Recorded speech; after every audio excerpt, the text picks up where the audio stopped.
Isn't this a sports show? A couple of things. One from Brady on YouTube says, "Oh, so weird to look at you all after all this time listening on the pod." Yeah, there's a chance you've never seen us before, and this is what we look like.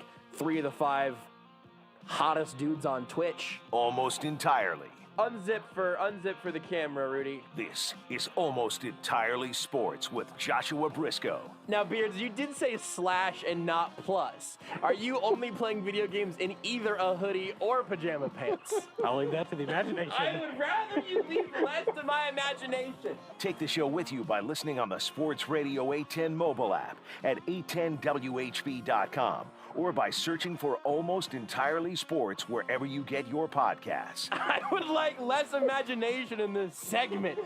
I've got Beards now getting out of a bath and then Winnie the Poohing while he's playing video games on the couch. This sucks. This is a stupid, bad show, and I hate it. This is Almost Entirely Sports on Sports Radio 810 WHB. This might sound ironic, but I mean it. Happy Monday! Not just because the future world champion Phoenix Suns have really, I think, pretty much put away the Lakers. I mean, just one game, but I think that series is pretty much over. I agree. But also because we got ourselves a good old-fashioned just football rumor that we can talk about. The Kansas City Royals might be okay at baseball in the grander scheme of things. They're good again. The Twitch chat has already been here just popping up early. And we had and continue to have one of the most fun stretches of NBA basketball for me, very, very personally, that I can remember. I don't know if it's because I finally had something to care about in terms of a team that was playing in a playoff series for the first time in a decade, because as you may know, I am a Phoenix Suns fan. Usually that is met with pity. Today, that is met with congratulations. We will not do basketball all show long. In fact, we're going to have probably 3. We're going to have, we're going to have our Chiefs leg of the show. We're going to have our Royals leg of the show. We're going to have our NBA leg of the show. And then we're going to have all of the nonsense that sort of connects all those bricks. We're going to have the mortar that fills it all up. But it was just a good sports weekend.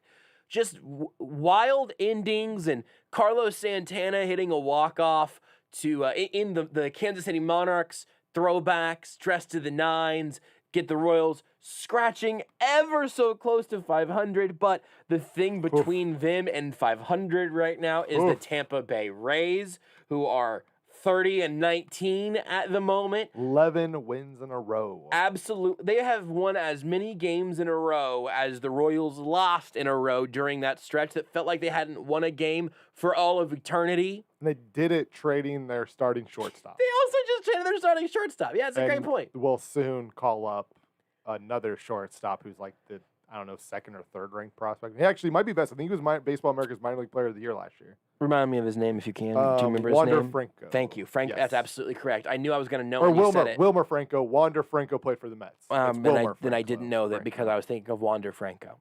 I'm pretty sure it's, or is it Flores? Wait, hold up a second. Rudy's going to do some minor league baseball Googling. I'm getting some people mixed up. Wilmer Flores played for the Mets. Wander Franco is the Rays prospect. Okay. I would have survived with the guys getting all mixed up there. I thought I got there. It's really nice for Rudy to be the one that messes up a baseball name. That feels really good. That's Rudy Salazar. Wilmer Flores. I said William, by the way. It's Wilmer. A better name. Yeah. Like the pig? That one's Beards McFly. Absolutely perfect. Sterling Holmes, who's not here, just texted me. It's Wander. Thank you, Sterling. Getting guys mixed up. You hear Wander Franco, you think Wilmer Flores. It could have happened to anybody. Sure. No, that could be happening to anybody. On this show, it's only happening to you. I am over here. That's Rudy Salazar. Beards McFly was the one that said is that the pig, and that one I think is pronounced Wander. I think Beards. That's what it was. Well, you meant Wilbur. Yes. Yeah, Wilmer Flores still playing baseball. So we will play to Beards' We'll play to Beards' strength with some NBA at some point. We'll play to Rudy's with some baseball. We'll play to mine with yelling about cap value. Those are sort of the three lanes of this show today. If you want to get involved, You know what I'm going to do? I'm going to presume that whoever is listening right now maybe isn't a long-time listener, a long-time interactor with the show. I want to stretch out an olive branch to you, which maybe we haven't done often enough because sometimes this show moves very fast and also very stupidly, as you may have just heard. But the best place to interact with the show is up on the Twitch feed, the Sports Radio 810 Twitch. We started it up at the beginning of the year. It has grown. It has become I was going to say voluptuous, but the word I was looking for was luscious. But you know what? Our Twitch chat is also voluptuous. It is a luscious pasture of people interacting with us, people interacting with each other. I have apparently asked Wallaby. I just looked over to see a comment. S. Wallaby on Twitch says, Josh, you've convinced me to accept the Suns as my NBA team, at least until Kansas City gets a team. Welcome aboard the bandwagon. It's never been hotter. Well, yeah, because you're close to the sun. We are the sun. The NBA revolves around us. That's true. You can't see it on the Twitch chat, on the video feed right now, but I'm wearing my all-black Phoenix Suns hat today, because it's one of the few hats that I own that fits my head with all of the hair that I still have. 7 7/8. Really had to. This is my first 7 7/8 fitted hat, and you know what they say about having a big head? Small brain. Hard to find hats that fit. My personal experience. So you can get into the Twitch chat, twitch.tv/sportsradio810. If you don't have a Twitch account or whatever, you can make one really easy. If you have Amazon Prime, you have a free Twitch Prime subscription. You might as well give that to us. It'll cost you nothing extra. Or if you don't, that's fine also. You can also get involved through the Sports Radio 810 YouTube channel, youtube.com/810WHB, or the Facebook page, facebook.com/sportsradio810. I also don't know how well we've monitored the text line in recent shows, but I'll mention it now. Rudy is going to crack it open for the first time in a month. 2 months, 3 months, maybe longer. 2021. What is that? 913-912-4810. You know what? Don't. You know what? Don't. Huh. We'll leave. No, it's all right. This show skews. Skews twitchy. This is a twitchy show for a variety of reasons. Go to one of the video feeds. You can also watch the show that way. It has been long enough that usually when I got a bookmark. I'll tell you in a break. I have it here. I remembered it. But usually though, you know, when I start to type it in, I just start to type the word text, right? And it'll just pop up. And it just pops up. But it has been so long, it did not do that. Yeah. So. But I'm in. Where Rudy is in, so you can text those. Hold on. Can you let me see your screen, Rudy? Hold on. I'm gonna pick a text at random. It says, Josh, yes. No, I do think Patrick Mahomes will start the 2018 season, and I do expect the Chiefs to trade Alex Smith. We have not opened that in a while. We do have a text, actually. Go ahead. From the 913. Jazz are better than the Suns. Get out of here! Not counting game one. Ban him! Not counting what? Not counting game one. Yeah, scoreboard! Unbelievable. Read that person's entire phone number. Okay. I want to dox them. I want to cross their phone number with their address, and I'm gonna show up. And you know what I'm gonna do? I'm gonna show up with an iPad of Lakers Suns game 1 on a loop, and I'm gonna make you watch it so you can see what real basketball looks like. Okay, I got it here. This is Joshua Brisco's cell phone. No. 913. Barrett's cut his mic. Sorry, I thought that's what you were wanting. Nah, it's all right. I misspoke. There is. Caden asked, there's a text line? There's a phone number for a fax? There is a phone number for a fax machine. Sometimes you can see on the video feed. You can see the call-in number that if you want to not available, but you can fax us if you want. Faxing us stuff, you're welcome to. I don't know if it works. Yeah, do you know if it works or if it's plugged in somewhere? I think it would be great if all of a sudden this show brought faxes back. It'd be kind of fun. Brought the fax back. Yeah, we call it Go Fax Yourself. Ooh. And you guys can send in your funniest stuff, but it's going to take the effort of you finding a fax machine to fax it to us, and then we'll go look at the faxes. I actually really like this bit. Hey guys, I know this started off as a goof, but I think this is a pretty good. Something. This is a pretty good bit. We might have something. JKC on Twitch says, "Now I know what Josh looks like. I can't unsee it. Help me." This is what I'm working with. It's what you're working with also. A couple weeks ago, this one's really stuck with me. I've really kept my beard high and tight since this Twitch comment. You can change my life by watching this show. Because somebody said, I always imagined Josh as a skinny guy with glasses, and now I realize that he looks like a guy who would help me load up my truck at the grass pad. And with all due respect to anybody working at the grass pad, I was wearing like a trucker hat that day. I was very much, and my beard had just gotten kind of out of control. It's not going to happen again. I don't think I liked that characterization. It's not how I see myself, even though it's Absolutely true. If you could see my checkerboard Vans right now, you'd think differently. You wouldn't. You'd think exactly the same. So we'll catch up on we'll catch up on some of the things from the chat, like Dillard on Twitch. I don't think I've ever heard Julio Jones speak until today. We'll fix that in a second. I'm sure I have in passing somewhere, but I definitely can't think of a thing that Julio Jones has ever said that was more interesting than what happened today. So we'll get to that in just a second. I'm sure I heard him talk, like, just watching the draft back in the day, like, after he got drafted. But you're right. Like, I can't think of any, like, real news story that, like, really involved him. He's publicly speaking, it's generally that, he had 3 touchdown catches against somebody or something crazy. Ice Pirate says you can email a fax. There are services for that. I just don't know if we actually can receive faxes here or not. I think you have to actually send it through a fax for us to use it in the segment, though, too. I think, I needed to print off with the paper with the holes in the outside, cheating. you know? No cheating. Here's the thing. If people cheated, but our fax machine was like in the studio or something, I might honestly be fine with it. But because I just genuinely don't know if we have a way to receive it, it feels like playing with fire. I mean, somebody can try it. What's the worst that would happen? Somebody just sends a fax to that number. It's either it just doesn't work or it works. Well, right? what I'm imagining here is it's been unplugged for several years, and whoever decides to then go and plug it back in after a while, all of a sudden just gets all of these random faxes from our listeners. S. Wallaby says, I don't know if this will be taken as a compliment or not, but I'm reminded of the Fall Out Boy lead singer from Josh today.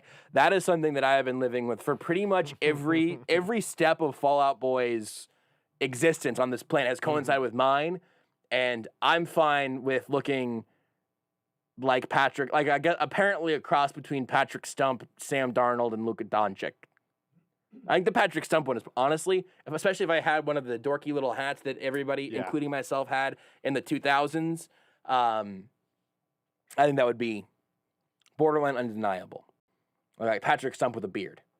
And an okay beard at that. Like, that's not a great beard for anyone who still hasn't seen what I look like. Anyway. That's the show. There you go. I said that we were going to make sure I wanted to open the doors to anyone who maybe wasn't familiar with the show today. Just give yourself a little 10-minute intro, perhaps. This is what it is. Congratulations, you found it. The thing that we have to start with today, even though I want to talk about the NBA playoffs, I want to talk about the Royals, the thing we absolutely have to start with today is around the aforementioned Julio Jones. Not because I think it's imminent that the Chiefs are going to trade for him, but he is a huge name at a position of some degree of need for the Chiefs, right? Not panic and sign anybody need, but a position that could be upgraded upon, right?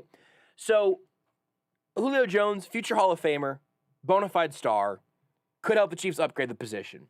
One of the first high school football games I ever watched was so there was a high school football game on. This was like one of ESPNU's like first high school football games they did was, and I forget the schools, but it was a high school in Alabama versus a high school in I think South Carolina, and it was Julio Jones versus AJ Green. I'm going to take a brief timeout before we get to the Julio Jones things. Beards, what the F is happening to the Heat right now? I have been saying, oh my God, about 6 times during this segment. Miami is down 46-18. Milwaukee is, I believe, 9 of 13 from 3 currently. Britton Forbes is 4 of 4. It's 46-18 with 40 seconds left in the first quarter. I think the Bucks are good, you guys. I'm not sold. They couldn't hit a 3 game 1, I think, right? And the Heat kept it close but still lost. I believe I got my facts right on that. Miami did lose in overtime. I don't remember what the 3-point shooting was. There was something I think Milwaukee's shooting was not good. Incredibly cold. Holy smokes. I'm glad that we're gonna have shows during playoff basketball again, because it's gonna be unforgivable 30-second little pit stops, and then we'll get back to Julio Jones. So in game 1, Miami was 20 of 50 from 3, which is crazy. 50? Yeah, and then Milwaukee was 5 of 31. That's right. Yes. So Milwaukee has hit nearly twice as many. They may make twice as many threes in the first quarter tonight as they did in 4 quarters and overtime in game 1. They've already hit 10. They're 10 of 14. Unbelievable. So 75% from the field, you guys. That one's probably not going to end well. Holy smokes. So Julio Jones has been sort of the NFL storyline for an otherwise quiet time, right? And again, from the Chiefs' perspective, of course I am intrigued about the idea of Julio Jones. There are several little things where I will nitpick at some arguments, and some of you will nitpick back at me, and that's fine. It's I don't think this is a super obvious. I don't think any element of this is super obvious, but we talked about it a little bit on Friday, and I think it's interesting. Julio Jones is, by all reports, on the market. What could the Chiefs do? And frankly, just in our little bubble, thinking about it all through the Chiefs' eyes, what should they be willing to do? What shouldn't they? That's a pretty good conversation. The entire thing leveled up today, though. I got to set the scene here because the audio needs one important piece of context. This is from FS1's Undisputed, or as Beards calls it, Second Take. It's Shannon Sharpe and Skip Bayless, and I promise you, Shannon Sharpe has had some really good moments on that show. Skip Bayless can bleep off forever. Like, I mean, he is an incredible wrestling character and a really bad sports analyst. I say one of those things is a compliment, one of those things is a legitimate critique. His analysis is not good, but his ability to cash checks and get retweets is. Yep. I respect that. But I also don't think you should take what he says seriously. Anyway, this includes virtually no skip. I think he says like 2 words and they are stupid. But what happens here is Shannon Sharpe, presumably close friends with Julio Jones. In this audio clip, he calls him like his nephew, and he calls himself his like Julio's uncle, right? So apparently good enough relationship that Julio Jones picks up whenever he calls. Sure. This is not there are lots of moving parts here, but this is not at least presented as a TV segment. Julio Jones is not on FaceTime. Julio Jones is not on a Zoom camera. Julio Jones is not dialed in through the studio. Shannon Sharpe calls Julio Jones, puts him on speakerphone, and holds it up to his lapel mic or to the boom mic overhead or whatever. You will hear the phone ringing. Shannon Sharpe is holding the phone in his hand whenever he calls Julio Jones. This transpires. We call? Okay, we are calling. We're calling. You watching, Julio? I really hope he answers here. Julio, have the guts to pick up the phone. Jackass. Yeah. All right. Julio. Hold on. Let me put you on.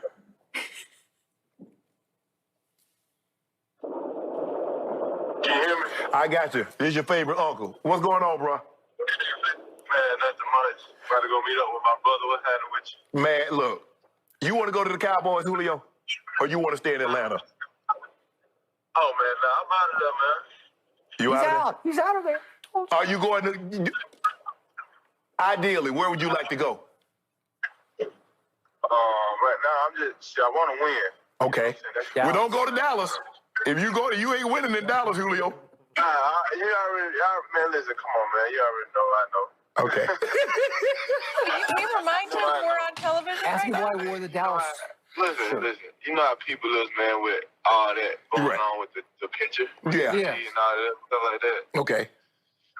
Man, I ain't never been on that. You know what I'm saying? Okay. That's good enough. Yeah. Julio, I'll talk to you later. Thanks for calling me back. We on air, but I appreciate you calling me, dog. You know I know my nephew was going to pick up. Oh, yeah, nah. I ain't going to Dallas, man. I never thought about going to Dallas. Okay. I appreciate that, bro. Enjoy the rest of your day. Now he might not have any choice. I told you about that.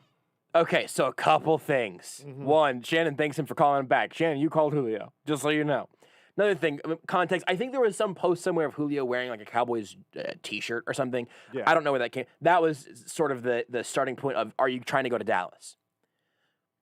First of all, in a vacuum, super newsworthy for Julio Jones to say, oh, I'm out of Atlanta. Yeah.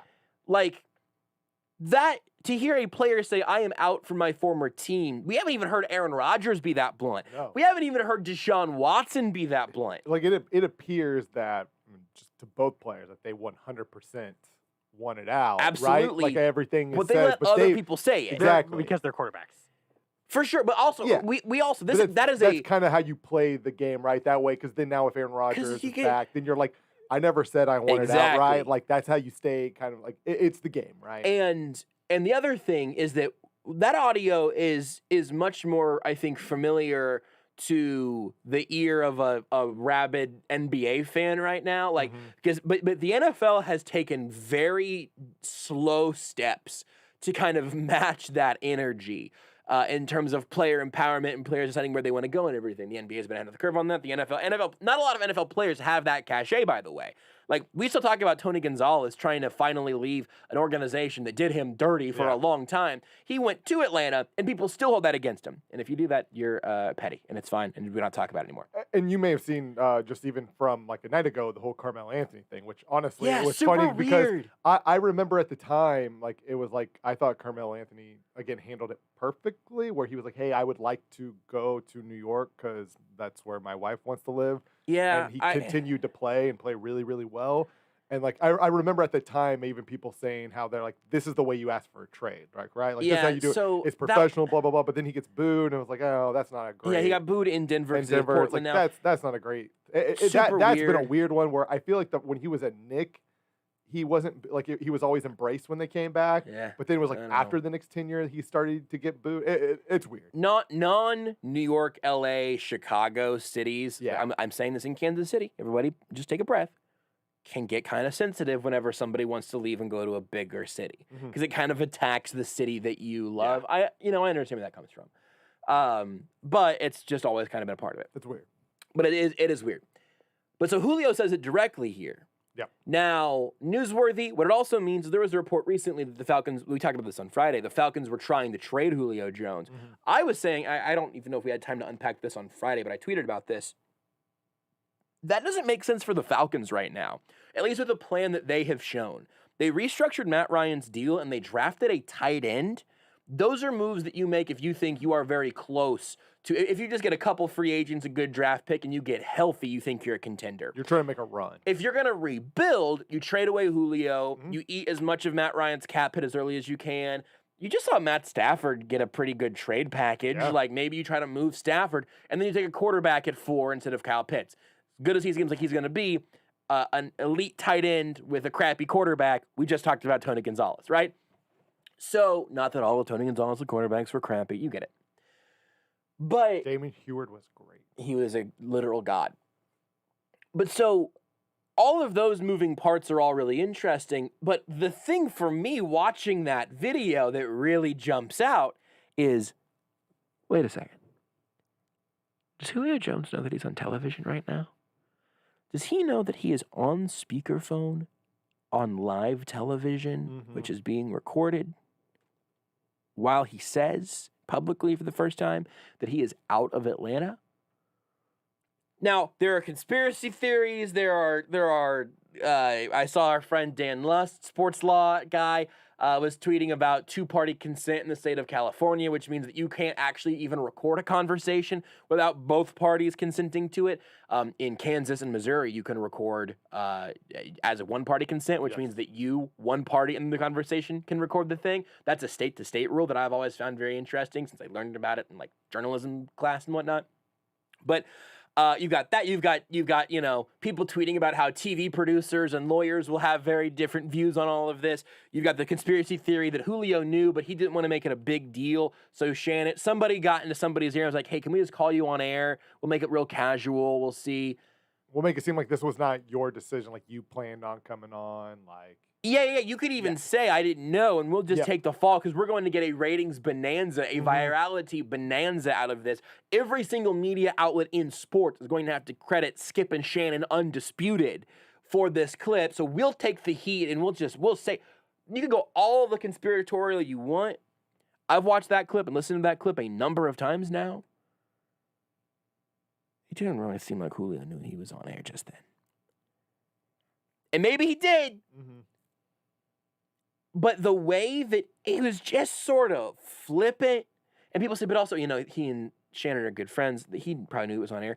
Man, I don't know when my friends are at work. Here's the thing. I don't know. My first thought was that I think he was kind of going in that direction, right? Like, well, again, him and Shannon have a relationship, and it's a big national show, right? Like, I like most. Like, yeah, but quick, what time is it on? So here's what I was gonna say. Early-ish in the day. I don't know the exact time, but if for some reason Shannon called me at like 9 a.m., I would be like, okay, there's a good chance, right? But here's the thing. Sitting in this chair. Yes. My sister has called me. This is true. This happens multiple times a week where somebody in my family calls me when I'm at work. Sometimes not necessarily on a show, but asking, am I working? And frequently between 7 and 10 p.m. Yes. When I'm on the radio wanting to talk. Because they did not know. We're not even always on from 7 to 10. It's true. But you're right. This is people in my family, my close family, my mom, my dad, Listen my up, sister. Rudy's sister. You're multiple times offender on this one. It's mostly my sister. Do not realize that when I'm at work and when I'm on the radio. So like him not like under like knowing it's not a surprise at all if he would not know the exact time that second take is on air. Especially if they talk every off and on every handful of months. I don't have any reason to believe that they have a daily lunch call with each other, you know? So it to me doesn't feel like Julio knew he was on air, which leads to part 4 for me, and this is the most important thing. We'll talk about the Chiefs in a second. We'll take a break and we'll talk about the Chiefs. I want to say one quick thing for you. Sneak in your thing and go ahead and complain to your family. But this is going off what you said. Even though you hear them say twice about being on TV, the way Julio responded to that made it sound like he didn't really hear it, right? Like he fully didn't know, right? That was Skip, and I apologize for not knowing the third person. Is it Joy Taylor who's the host of that show? I don't know. I think she's an ESPN person. I don't know. I forget who's the host of that show. But there was no other person even in the shot. It would be, especially, it appeared that Julio went to a Bluetooth car sound. Yes, he clearly. There was no way he heard either of them. And then Skip says it later. Thanks for coming on, or like, we're doing the show right now, I'll call you later. And again, the way Julio responded. At the very end. And the way Julio responded to both of those instances made it sound like he did not hear that part, right? Because again, unless the conspiracy is that he was in on it from the beginning and this was a whole setup, your reaction to finding out you're now all of a sudden on air would be different than just the casual. I think at that point you're in it on casual. I think that tracks. I don't think he heard either instance or fully processed. Absolutely. Either I think comment Jenny Taft is now hosting that show, it appears. I think Joy Taylor did at one time. She's been on Fox Sports stuff. Joy Taylor is she with First Things First? Coward now. It is Colin Coward and Joy Taylor. It is like it's the Colin Coward. It's the her with Colin Coward and Joy Taylor. I know very little about Fox Sports 1 I programming. only know Joy Taylor because she's sisters to the Miami linebacker blank Taylor, Jason Taylor. It's Jason Taylor's sister. What? Yeah, Joy Taylor is Jason Taylor's sister. I didn't know that. Yeah. Are you sure? I'm very positive. Wander Franco. Look him up. I think you mean Wilmer Franco. Wilbur? What were you turning your mic on for, Beards? You had a phone call take. It might be Wilmer. Fred. Here's my Wilmer. Hairbrain. Hold on. Rudy just did another one of his dumb things. He said it might be Wilmer and Fred. I'm very happy with myself. The Flintstones. Joy Taylor was on with Skip and Shannon. Now she is the Hurt. I thought you were gonna say she was. And her brother's former NFL defensive end, Jason Taylor. All right, so put Rudy in the penalty box. She was engaged with former NBA point guard and head coach Earl Watson, but they have split up. Son's legend. What? Yeah. He's got to be 10 years older than she is, right? Probably. She's 34. Go ahead, Beards. So my tinfoil harebrained theory as to why he did know. Earl Watson's only 41. I would have gotten that wrong. 7. When Shannon asked, "Hey, you wanting to go to the Cowboys?" His response wasn't bleep no. He got there. He got there a little bit. Now, cursing would have been a good. If he would have cursed, you probably could have thought this is very casual. Definitely That's fake. true. Yeah, it's pretty sound logic. I think he didn't, but that might be the best argument for why it was a setup. Here's my definitive sports talk radio take for the day. This is important to me. We're drawing a line in the sand. Mm-hmm. If you just cold call me and you're a person that has some impact on my life, but I wasn't expecting to hear from you today, and it's not like if Lebo called me earlier today. Actually I missed it, but usually Lebo calls, I answer because Lebo's got a work thing, right? If you are a friend of mine, or you are calling for a non-work-based thing, you cold call, chances of me picking up, coin flip at best. I'm gonna say it's a coin flip. If I got you in my phone, if I'm in a spot where I could take a call, I'll take it. but I would rather you text me first, right? For sure. If you call me and I pick up and I am on speakerphone and there is anyone else within plausible earshot of you and the first words out of your mouth are anything other than, hey man, I got you on speakerphone and XYZ is over here, I'm hanging up I will never answer your call again. I don't care if you are with your partner, your mom, another mutual friend. If I am on speakerphone and I am on a phone call and I do not know that I am on speakerphone and there is someone else within earshot, I am cutting you out of my life.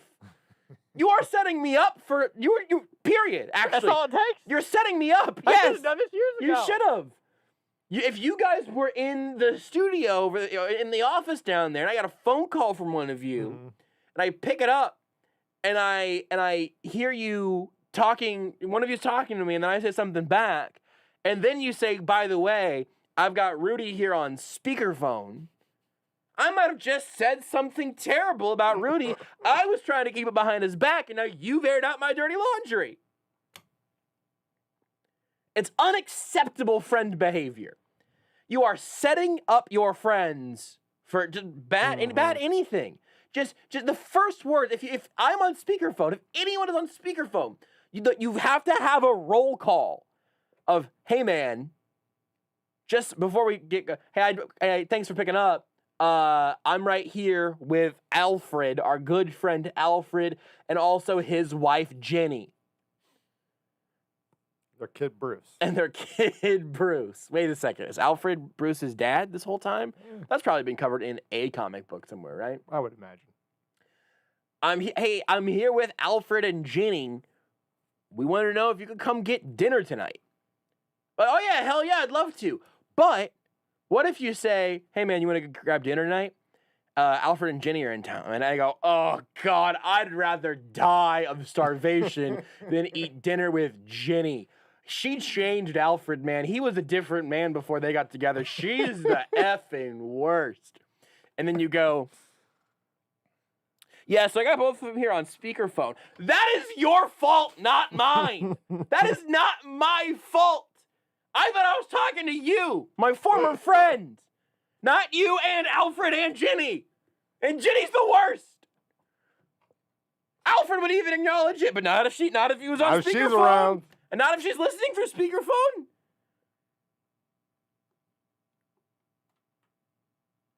Huge friend foul. Shannon Sharp did him dirty. Bad if Julio didn't know. Shannon did him dirty. Shannon did him dirty.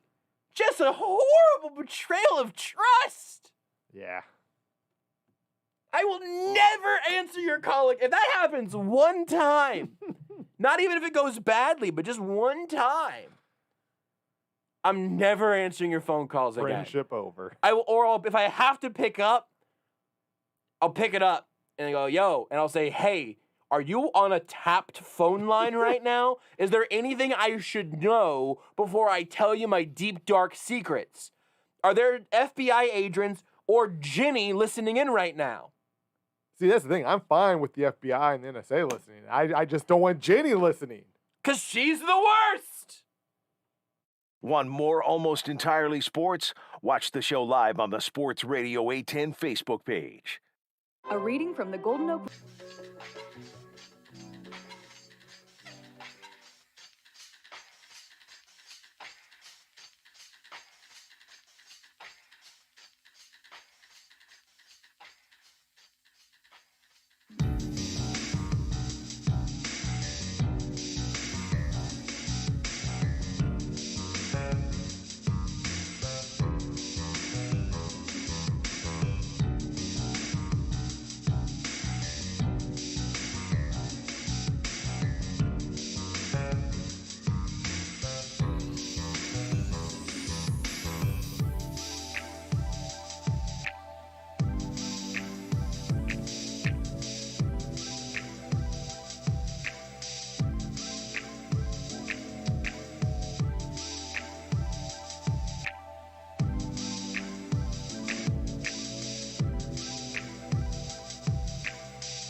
This is Almost Entirely Sports with Joshua Brisco. You know what? I'm not going to even say that sentence because I don't want that liner to exist. Coward! I'm finally learning. On Sports Radio 810 WHB. Julio Jones, Chiefs conversations in 30 seconds, but injury report for Lakers Suns is out. Chris Paul, not even on it. Warrior. That's because they had to amputate. Well, no, he's a Sun, actually. Elite. The greatest point guard in NBA history since Steve Nash. The point god. Is he? Yeah. I mean, he is the point god. Yeah, he is, Beards. Like a demigod, maybe. I'll take it. Like, Hercules was pretty strong. that's the thing. Is Hercules a full god or a demigod? I think he's a demigod. Because his mom is human, his dad is Zeus. You guys play Hades yet? I'm really No, upset that I none of you have haven't. played Hades, dude. It's really Yeah, good. no, it seems really good. It does. It really does. It seems like a great game. I've got all of this on I'm- Shot Clock reviews, but I have been playing so much Mario plus Rabbids Kingdom that it's really baffling is to me. funny. Yeah, Yeah. because it's like a 5-year-old game that Yeah. is not at all what I expected it to be when I bought it. Like I was genuinely just confused. Which is pretty cool though, still, like in the sense that because it is like pretty unique for what Yeah. Mario generally does. What we need is, and like if they ever add it, which I assume they will at some point, whether it's on the SNES Virtual Console or you just have to pay like $5 to get it, you want Super Mario RPG. Yeah, It's fantastic. It's a Super Nintendo game that was amazing. Square Enix made it, which makes sense why it was good because they're the kings of the JRPGs. I would love for them to make an actual sequel to that game. I forget which one it was, but or essentially Paper Mario is supposed to be kind of a spiritual successor. But yeah, not a Paper real Mario one. on GameCube was great. I love that game. But like another Super Mario RPG game would be fantastic.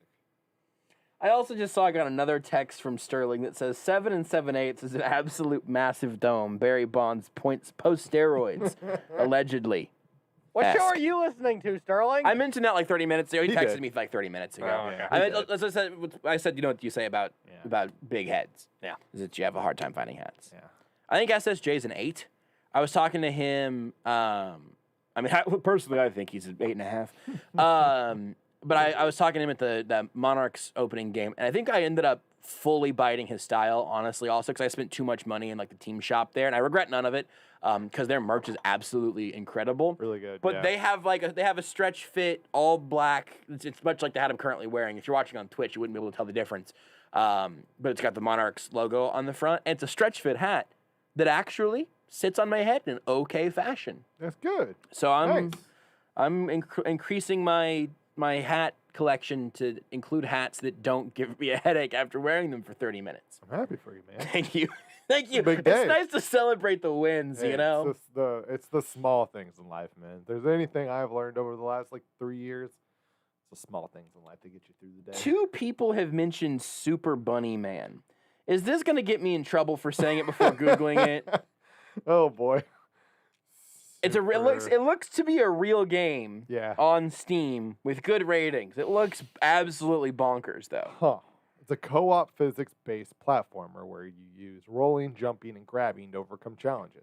I'm just Beat glad levels, it's time not attacks, find hidden carrots, a all while 4chan evading thing, you know? spikes, boulders, pitfalls, and other challenges. It has the aesthetic of Charlie and the Chocolate Mountain, the unicorn thing. Remember that? That's how old I am, by the Oh, way. wow. That's exactly how old I am. I forgot all of Charlie, that. Candy Mountain, Charlie. I just gave some people like PTSD Yeah. flashbacks. Beards, you know what I'm talking about now? Yeah, I do. Speaking of Charlie, did you see about Charlie bit my finger? I did. Oh boy. We're going to talk about Julio Jones and the Chiefs in a second. Oh boy. The original video sold as an NFT for like $750,000. and it's being removed from YouTube now. They're gonna be there are already 1,000 copies of it on YouTube, but like whatever. NFTs, go get them, guys. Whatever, that's fine. Did you see somebody posted a photo essentially of the bidding war of just these two people Yes. going back and forth? Just I wonder if either of those payments ever come in. You've got to wonder. You got to wonder, Franco, if those are ever gonna come around. you really got to Wilmer. Wilbur? You really got to wonder if those are gonna ever happen. Yeah, this has very Charlie the Unicorn, whatever that was called. You guys remember llamas with hats? That's vastly better. I was a big llamas with hats Yes. guy. Yes.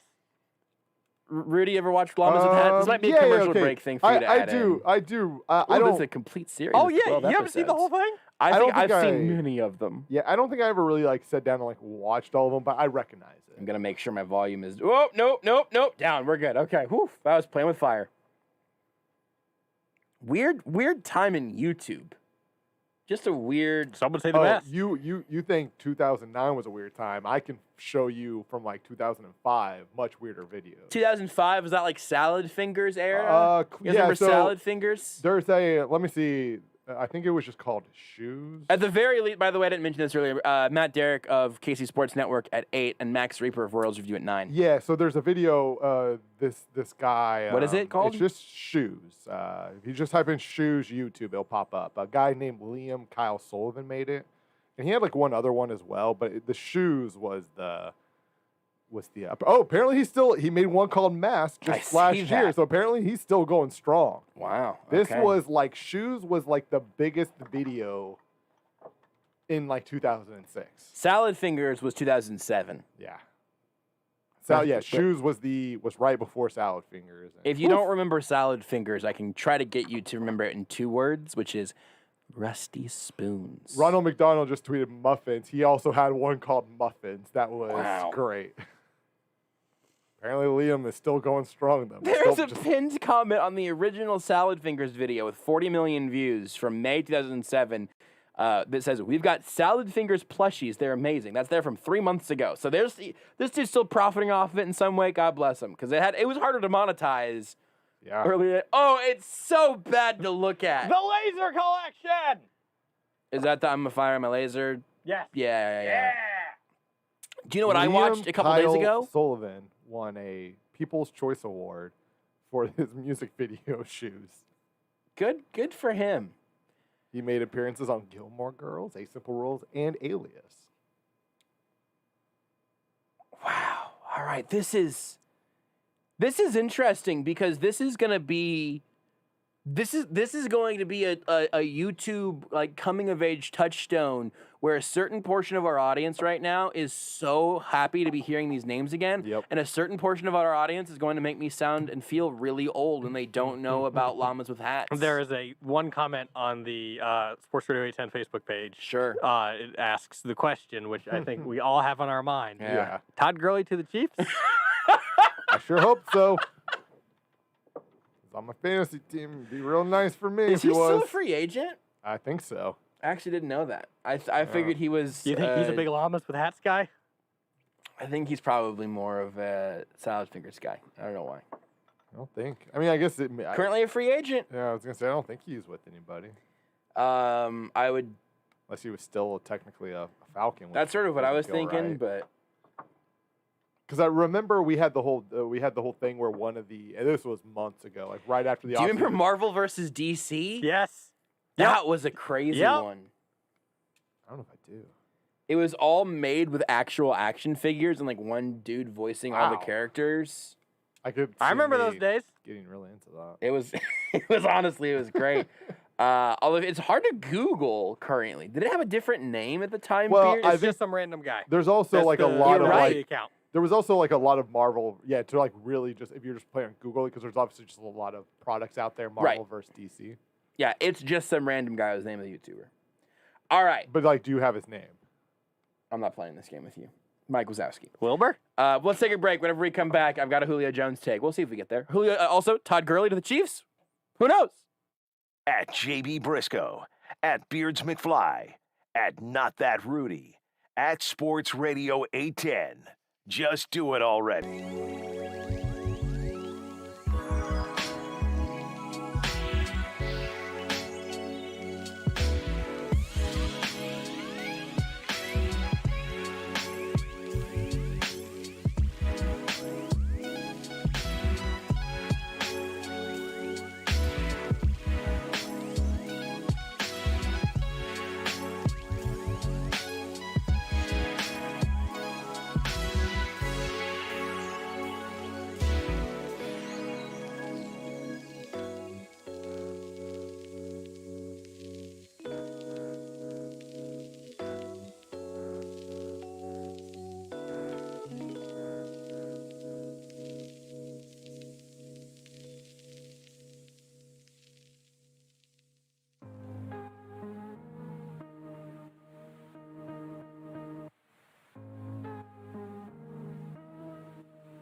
You're listening to Almost Entirely Sports. I welcome your silliness and I refuse your illogical nature. Shut up, chicken! Chicken! Swear to chicken. With Joshua Brisco. I don't care about the first 3 weeks of next year. The playoffs are so much more important. I can't believe you don't even know what a Haglund's deformity is. I'm glad you're a dead chicken. I'm sorry, I didn't mean it. On Sports Radio 810 WHB. You know what I'm realizing would make a whole lot more sense would be to have more time to talk about Julio Jones after we talk about it some with Matt Derrick. So I'm not going to completely leave that. I want to mention one other small Chiefs adjacent bit of news today that we'll talk to Matt about here in more detail in about 10 minutes, a little less. Melvin Ingram is visiting the Dolphins today, or did visit the Dolphins today. It's going to be one of those shows, or do you think Matt's going to save us? It's definitely one of those hours. That's been established. But Melvin Ingram visited the Dolphins, and look, I don't think that the Chiefs' future in any real meaningful way hinges on Melvin Ingram. I said something similar about Bashaud Breeland while arguing for the Chiefs to sign Bashaud Breeland. And I think Melvin Ingram right now, for me, it's certainly less of an obvious sort of move than I think Bashaud Breeland still is. He got through the whole weekend, didn't sign with the Vikings, didn't sign with the Chiefs, so still out there. I'm going to ask Matt about it for the third consecutive week, I think, maybe fourth. But I think signing Bashaud Breeland, I think, is a no-brainer. I think signing Melvin Ingram is one possible solution to a still extant problem. But I don't know what the Chiefs think. And that's sort of an odd place to be. Not that they're always super transparent or super easy to read or whatever. But we're at sort of this weird point in, late May where it's not quite training camp, where you could still make some moves and the world would still change around you a little bit. Or this could be essentially your final roster just before cutdowns. And so when I look at corner and Bashaud Breeland, receiver and Julio Jones, and edge with Melvin Ingram here, those are all three places that neither thing at this point would really shock me. I would have been very surprised if you would have told me that this is how the edge room would look, 4 months ago, I guess 3 months ago, right? That would have been a little bit surprising to me. We're simply just bringing back Taco Charlton and adding Josh Kando. I would not have said that would be the extent of their rebuild. I thought they would have spent a little more money.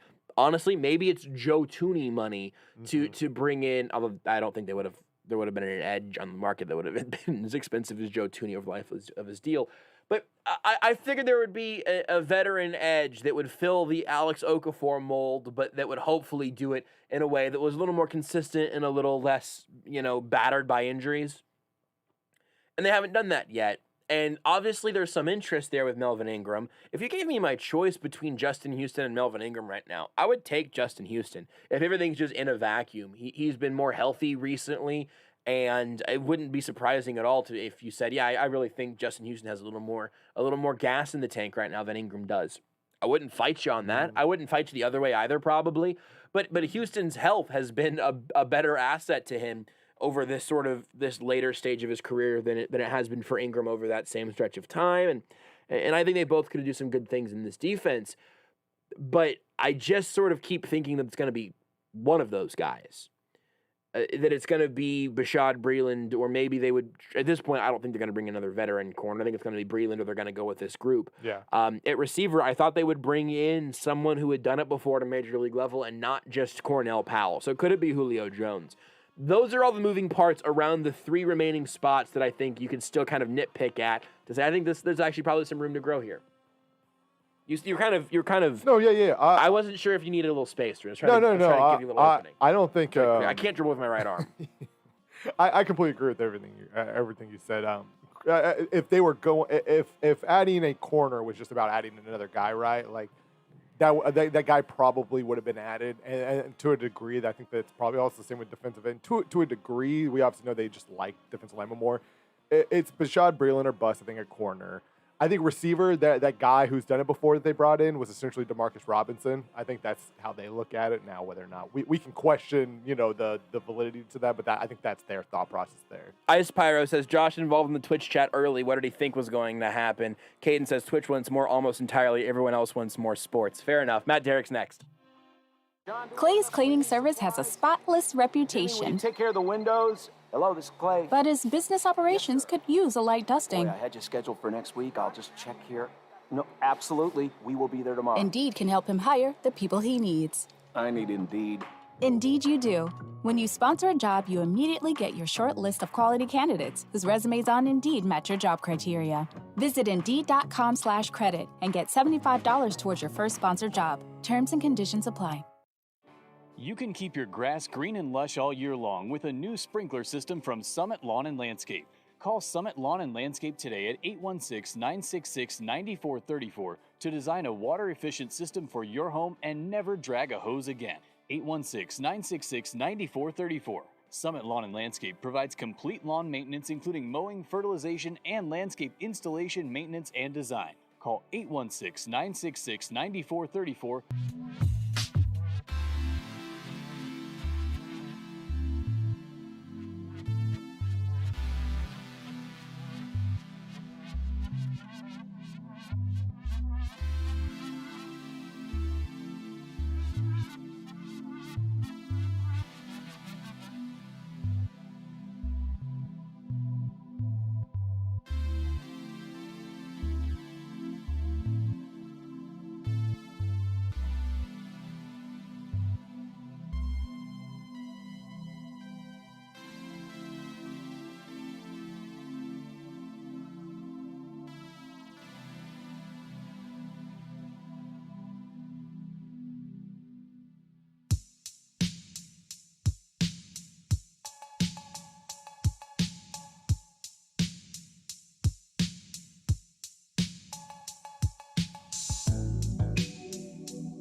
Tonight, Trailblazers and Nuggets, Game 2 of their playoff series in Denver.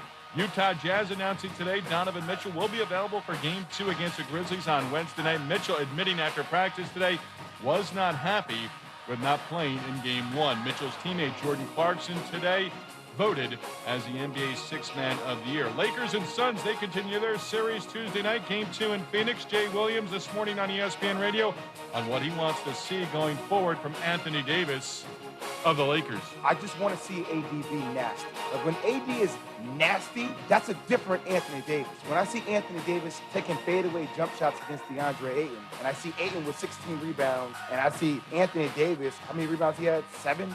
I want to see AD be way more aggressive. And Davis just 5 of 16 and 13 points in the Lakers' Game 1 loss over the weekend. Jay Williams today on Keyshawn, J. Will, and Zubin here on ESPN Radio. Cardinals and White Sox opening up a 3-game series tonight in Chicago.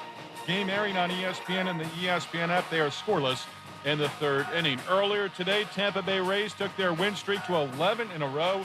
Rays scoring 7 runs in the 11th inning today in a 14-8 win against Toronto. We're back on Tuesday.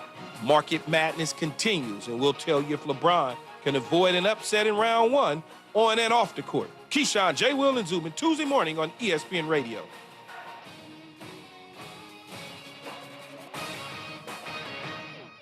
You're listening to Almost Entirely Sports. Byron Pringle was born before you were. Yeah. And Byron Pringle was born when I was a junior in college.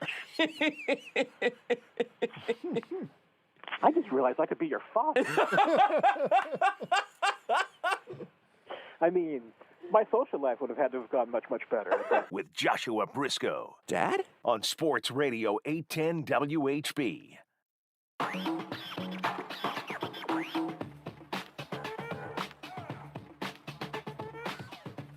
Beards? Thanks for turning my mic on. You need to defend yourself? I don't know what happened there. I mean, I think I know. This board is old. It's older than me and Byron Pringle. Yep. Probably. It could be your dad. I said, could it? What if you found out that I'm a cyborg and also the world's bleepiest cyborg? Because checks out. I'm half human and then half, radio barely functioning buttons. I mean, radio thing. That could be me. Yeah. Barely functioning radio thing. That could be my new Twitter bio for sure. We will welcome Matt Derrick to the show momentarily, but I mentioned at the top of the hours. I want to direct people to the various ways you can interact with the show. You can do it on the Sports Radio YouTube and Facebook pages. You can watch the show and leave comments there. But most importantly, the Twitch channel has been an absolute blast. And also a shout out to Caden_gets_the_show on Twitch for the gifted sub. Really appreciate that. You can support the show through that. You can just interact with the show. You can interact with each other. It is the place that if you really like this show, you'll really like the Twitch chat. So, in fact, if the Twitch chat comes up with a good question for Matt Derrick, maybe we just start having a Matt Derrick Twitch question of the week. So Twitch chat, if you guys can come up with your best question for Matt, I'll pick one at the end of the segment. Beards, Rudy, don't let me forget to come back and actually do that, or else we're gonna have to call. I'll forget. Don't worry. What's up? Rudy was texting and Beards was looking at the computers. Matt Derrick of KC Sports Network. You can follow him on Twitter at Matt Derrick. You can follow the new KC Sports Network Twitter account at KC Sports Network, or go to what is it? KCSportsNetwork.com. That's right. That is what it is. Good job, Josh. Hi, Matt. Hey, Josh, I'm going to remind you at the end because I want to know what that Twitch question is. Me too. I would appreciate it if you would, because I know that no one else will, and I will forget. So I'm curious to see how that turns around. I have a series of questions. Today's been a weird energy. I don't know if that was evident already. It was.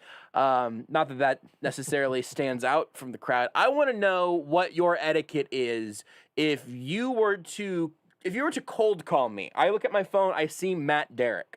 And whenever I pick up, let's say I'm on speakerphone, let's say there is anyone within ear distance, within earshot. How do you handle that as you are calling me? I pick up, hey, Matt. I'm calling you? You're calling me, yeah. I'm calling you. Yeah. And are the people around me or the people around you? People are around you. I'm on speakerphone on your phone, but you just called me. I'm just picking up. Hey, Matt, what's going on? So I called you. Yeah. You're on speakerphone or I'm on speakerphone?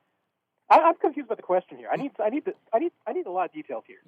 So I have not picked up yet. Okay, you're calling me, and while it's still ringing, you hit the speaker button. So my ringer there and my voice eventually are coming out of your speaker, and someone could be literally anybody, for the sake of my point that I'm working very slowly towards, is within earshot of your speakerphone. You're not being rude about it, but you just know, could be anybody. Could be dear friend Nate Taylor. Maybe he's just around and you thought, you know what, Josh, he'll want to hear from Josh. It's not true, but maybe you thought that.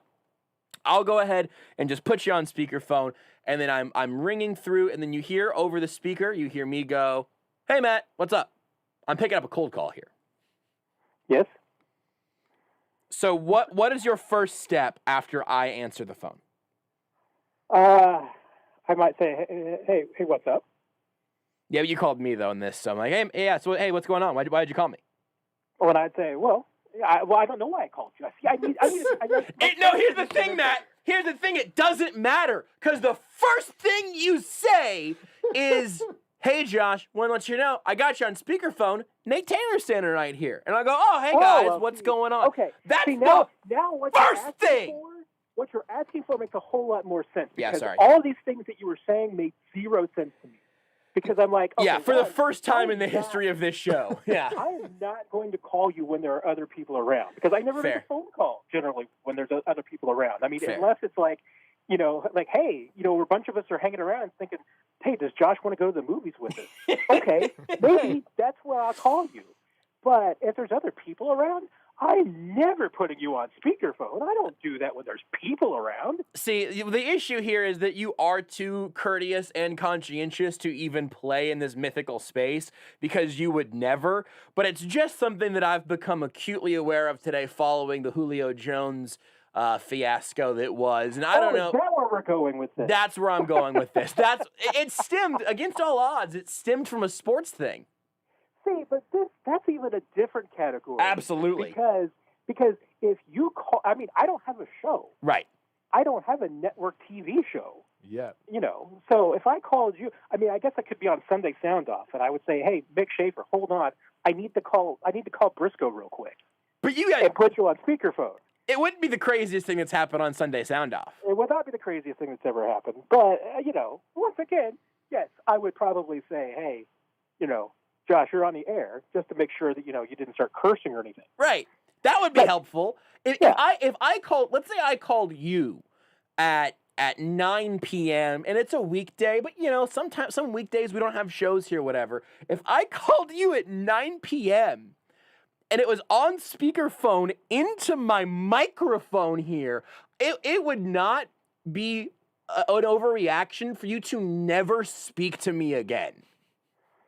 That would not be an overreaction, and I don't know because I don't know what states everybody was in, but in some states that's illegal. Yes, it was. It is in California, which is apparently where Undisputed is filmed. Very, very, very illegal. Yeah, it sucks.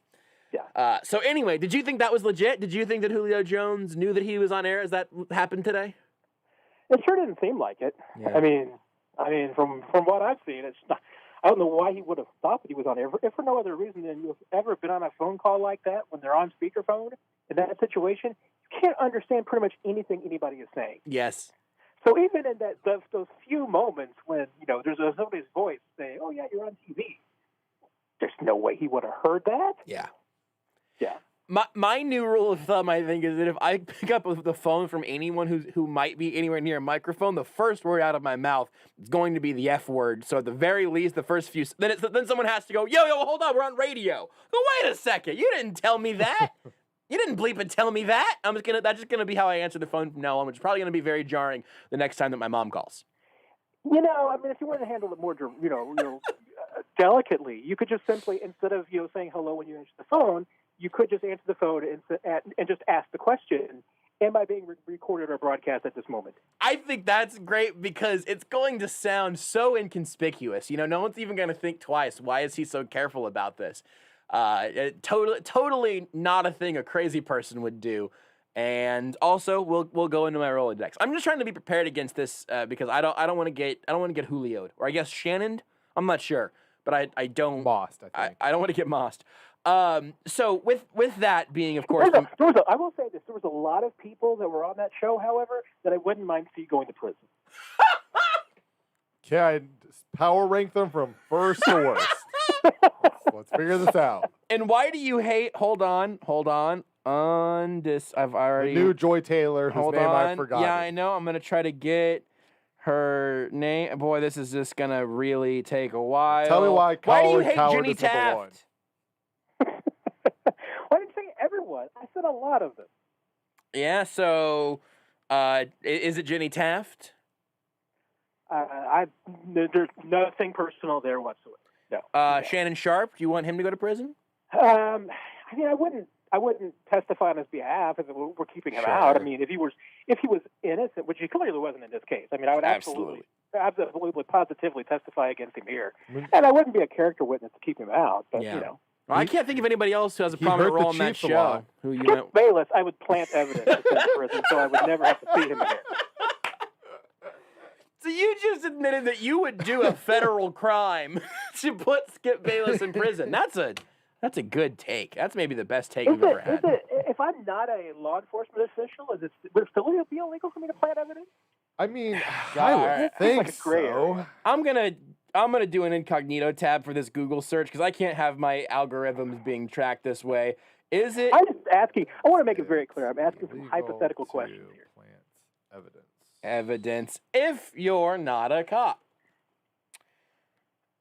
This really adding that now has a bunch of stories about cops planting evidence, which is important, but not what I'm looking for right now. So the thing is that they found out that you planted evidence. That evidence is now obviously it's not admissible. So. But I'm pretty sure that if I planted evidence to send Skip Bayless to prison, I don't think there's a court in the country that would convict me.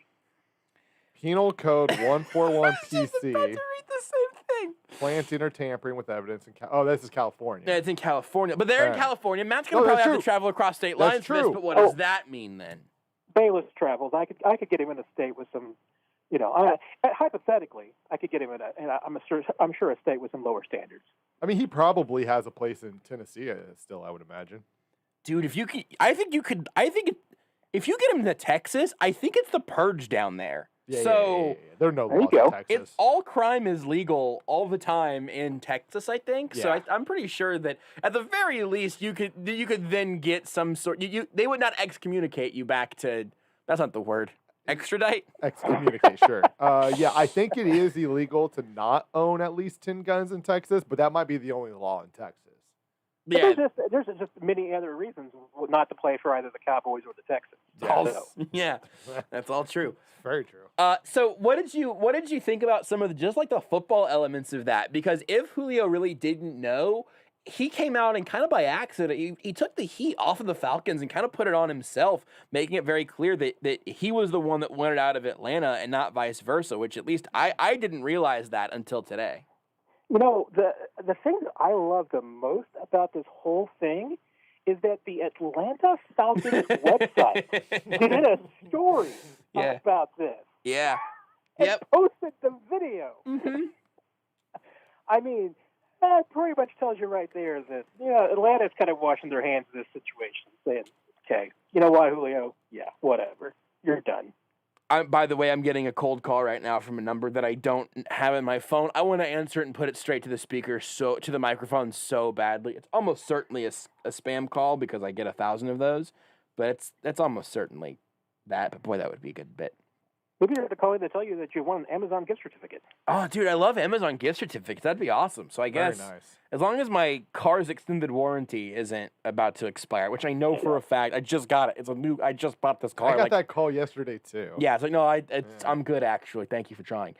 You're right. The Falcons website writing about it. Right now. It is their lead story. It is Julio Jones comments on the future with the Falcons.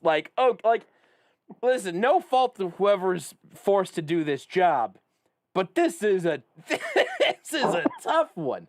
I mean, let's say this: you're just not seeing on Chiefs.com, stories about Tyrann Mathieu 6:30 a.m. tweets. Right, that's right. Yeah, that's my scumbag job, not the Chiefs website. If I'm gonna be up at 6:30 in the morning digging through trash in a gutter, that's my prerogative. But the Chiefs website shouldn't be doing that.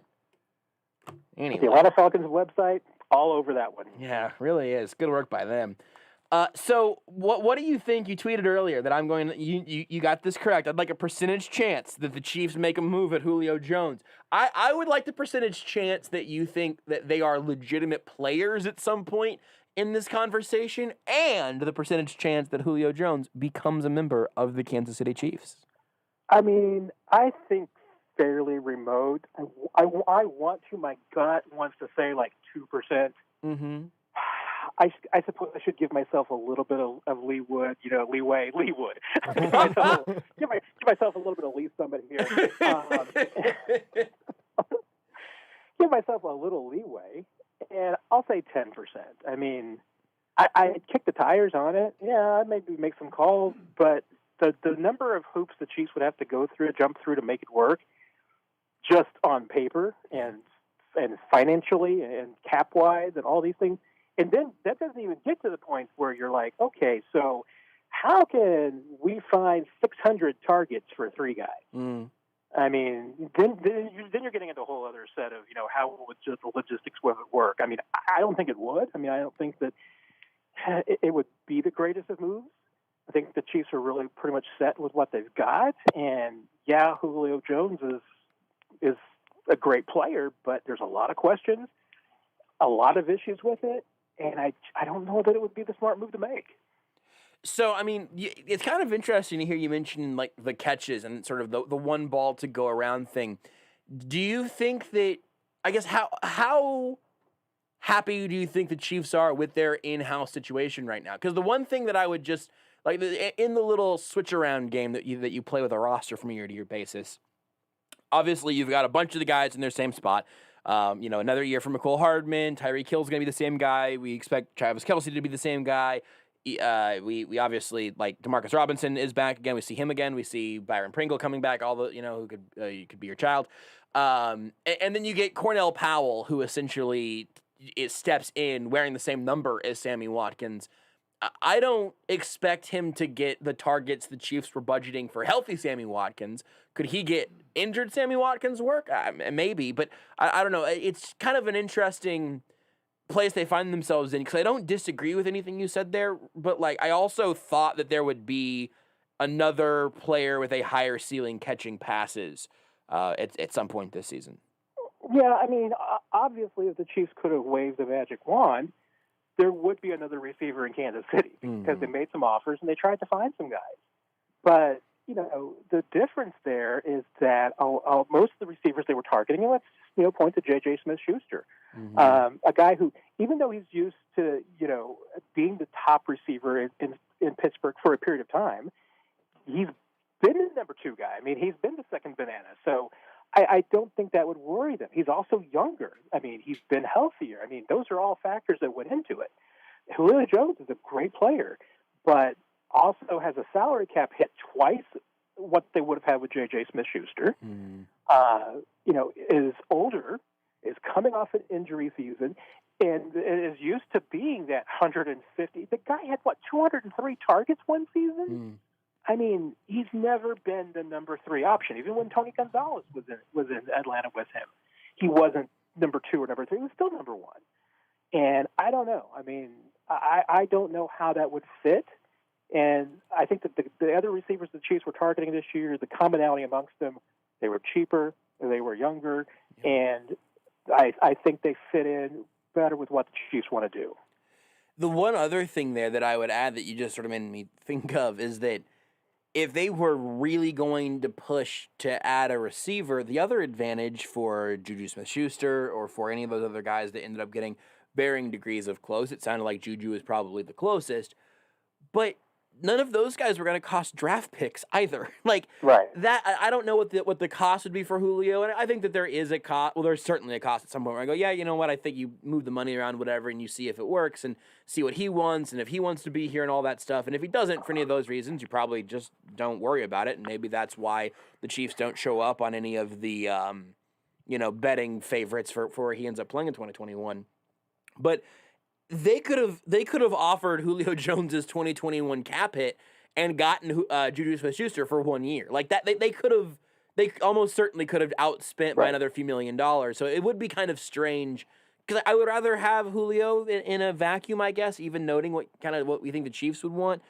But it would be kind of weird for them to give up draft picks for the right to pay him more than they were offering to, as far as we know, any of those free agents. Yeah, and that's why, I mean, and I have not looked into the guarantees to see how much of the money that's due Julio over the next couple of years is already guaranteed or guarantees along the way. That would play a factor with me as far as the decision-making, too. I mean, hey, if it was a situation where, and let's say that the cap magically worked. I mean, the Chiefs would absolutely have to do some finagling to make it work. But and looking at it quickly here, it doesn't look like there's anything. Yeah, so, I mean, because obviously the Falcons are the ones on the hook for the signing bonus. It's prorated, obviously. That's not real money. So, the Chiefs would – the base salary this year and next year would be 15 and 11.5, and then there's an out after 2022. But, and that $11.5 million number in 2022 isn't terrible because, again, being traded, the signing bonus number wouldn't fly with them.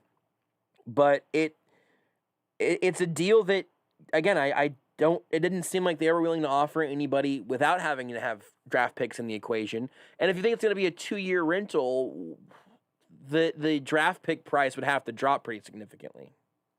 Yeah, I mean, certainly you'd be on the hook. This year's guaranteed. After that, you're right, 22 and 23. I mean, you could walk away from it, but then again, I mean, do you want to give up a second-round pick and then walk away from Julio Jones after 1 year that didn't work? Yeah. And now you're out that, and you're out the draft pick too, and you're out $15 million? Yeah, I mean, that to me, it's not a slam dunk deal. I mean, even if you were to drop the compensation and say, okay, Atlanta's giving him away for a sixth rounder. Mm-hmm. I mean, okay, we're going to talk, but I still have serious concerns about just how it would work all around. And I think that's something that you would have to know from all the parties involved up front, just how it would work and making sure that, hey, Julio Jones, you're not going to get 150 targets in Kansas City. Mm-hmm. Tyreek Hill and Travis Kelce are going to get the work. You might get 80 targets. Mm-hmm. That might seriously happen. Are you okay with that? And hey, he is Julio Jones too. I mean, that's great and all. But remember, I mean, if this is going to work, apparently, with Atlanta, what they're wanting to do is they're wanting to do it after June 1. You're talking about a guy coming in with no offseason, and you want Julio Jones to master the Andy Reid offense? Mm-hmm. Most people don't do that. I mean, no matter how good they are, most people don't come in. I mean, you saw Sammy Watkins. I mean, his first year he was fine, but didn't come in and light the world on fire. And there's only been a handful of guys who come in and, I mean, had impact seasons their first year in an Andy Reid offense. Yeah. He can be one of them, but then is he healthy? Is he 100%? He's 32. I mean, going to be 32. I mean, to me, there's just so many, not necessarily flashing red flags, but little tiny red flags that I think there's just too many things that would have to go right for this to make it work. And that's just like trying to hit a 7-leg parlay. You lost me at the end because I love a 7-leg parlay. Well, we all do, but how often do they hit? Often enough. I really love a good NFL teaser. I love being able to move a line 6 or 6.5 points, and all of a sudden, hey, if you could move Julio Jones to 30 years old, I'd take him right. Yeah, I think that would be good money. The one other thing there, and then I got a bunch of other things to chat about, but the one other thing is all of those qualms that could show up, I don't think exist for every single other team. So I would expect that eventually someone would be able to make a better offer than the Chiefs could talk themselves into. So we'll see. With that being said, I will continue, as he is continually a free agent, to ask you about Bashaud Breeland. The weirdly aforementioned Nate Taylor had the report that he visited with the Minnesota Vikings. I almost said Minnesota Seahawks. I don't know why. But Seahawks, Vikings. Maybe it was the Leawood Seahawks. Maybe it was. It was the Lee Summit Seahawks. But so Breeland visits with the Chief. He visits with the Vikings. And then he has a whole bunch of tweets over the last week, and it's not like I don't want to say and he was unhinged on Twitter. He just kind of for the first time, I think, pretty consistently was sort of tweeting with some specifics about some of his frustrations, and we talked about this some on Friday. I mean, he seems like a guy who's got some frustrations about playing at a level that on an NFL scale he's been underpaid for, kind of going back to the lost contract with the Panthers, and that being based off of a cut foot and an infection and something, where he has played at a high enough level to, again, on the NFL scale, to have made significantly more money than he has now. And I'm guessing that his market right now is probably a bunch more one-year deal offers, if those are even really rolling in. So it's kind of an interesting little extra, maybe not a full turn, but maybe a little wiggle on the Bashaud Breeland story. Before I ask you for a percentage momentarily, I'm sort of interested in how you absorbed all of the tweets for him and kind of his situation right now, following the fact that we saw that he visited with the Vikings. Obviously, no deal done there right now. Yeah, I mean, I thought what he wrote was pretty insightful. I mean, I think it's a good glimpse into a situation that a lot of NFL players find themselves in, and the feelings and the frustrations that they get. And let's face it, I mean, Bashaud Breeland, through sometimes his own making and sometimes purely not in his control, he's had a lot of things over the last 3 or 4 years that have just absolutely worked against him come contract time. Yeah. I mean, with the foot infection, that just doesn't happen to most guys. I mean, this is bad luck, and it cost him the contract. And since then, yeah, I mean, he absolutely can make a great case that his numbers, he's been dramatically underpaid. I mean, he has been an effective player. He hasn't been a ball hawk. That hasn't necessarily been his skill, but that's not who he is. But he has generally done a pretty good job of keeping the ball from going to the receiver that he's covering. Mm-hmm. And that's what you're supposed to kind of do as a cornerback. So he's done the job pretty well. But, yeah, it's the other things that are of his making, though, are the suspensions. And that's something that's always going to work against you. Mm-hmm. And you put all those together, and, yeah, I mean, there are NFL teams that would absolutely love to give, I'm sure the Chiefs may very well be one of them, that if they could sign him to a vet minimum deal, they would do it. Like I said, I think 32 teams in the league would. But that's not what he wants. And I don't think that Bashaud Breeland, I don't get the impression that he's out there saying, hey, $15 million a year or I'm not getting out of bed. That's not what he's saying. But there's still a disconnect between, I think, what he wants and what NFL teams are willing to pay, given his history, given his age, all these factors. It's not fair, but it's just kind of the brutal nature of the NFL. Yeah. So I guess I think we got down to 0.8% maybe last time we asked. I think that's where it was, yeah. Yeah. Has anything changed for you in the last week for a potential Chiefs and Bashaud Breeland reunion? No, I mean, I probably should drop it down to 0.7, but I think I was going to stick at 0.8 this week. I mean, once again, if the Chiefs wanted to get it done, there's no reason why he shouldn't be in Kansas City right now. So that's how I would say it. Yeah, I would say there's no reason he shouldn't be in Kansas City right now, but it turns out, much to my surprise, Brett Veach and I don't agree on cornerbacks.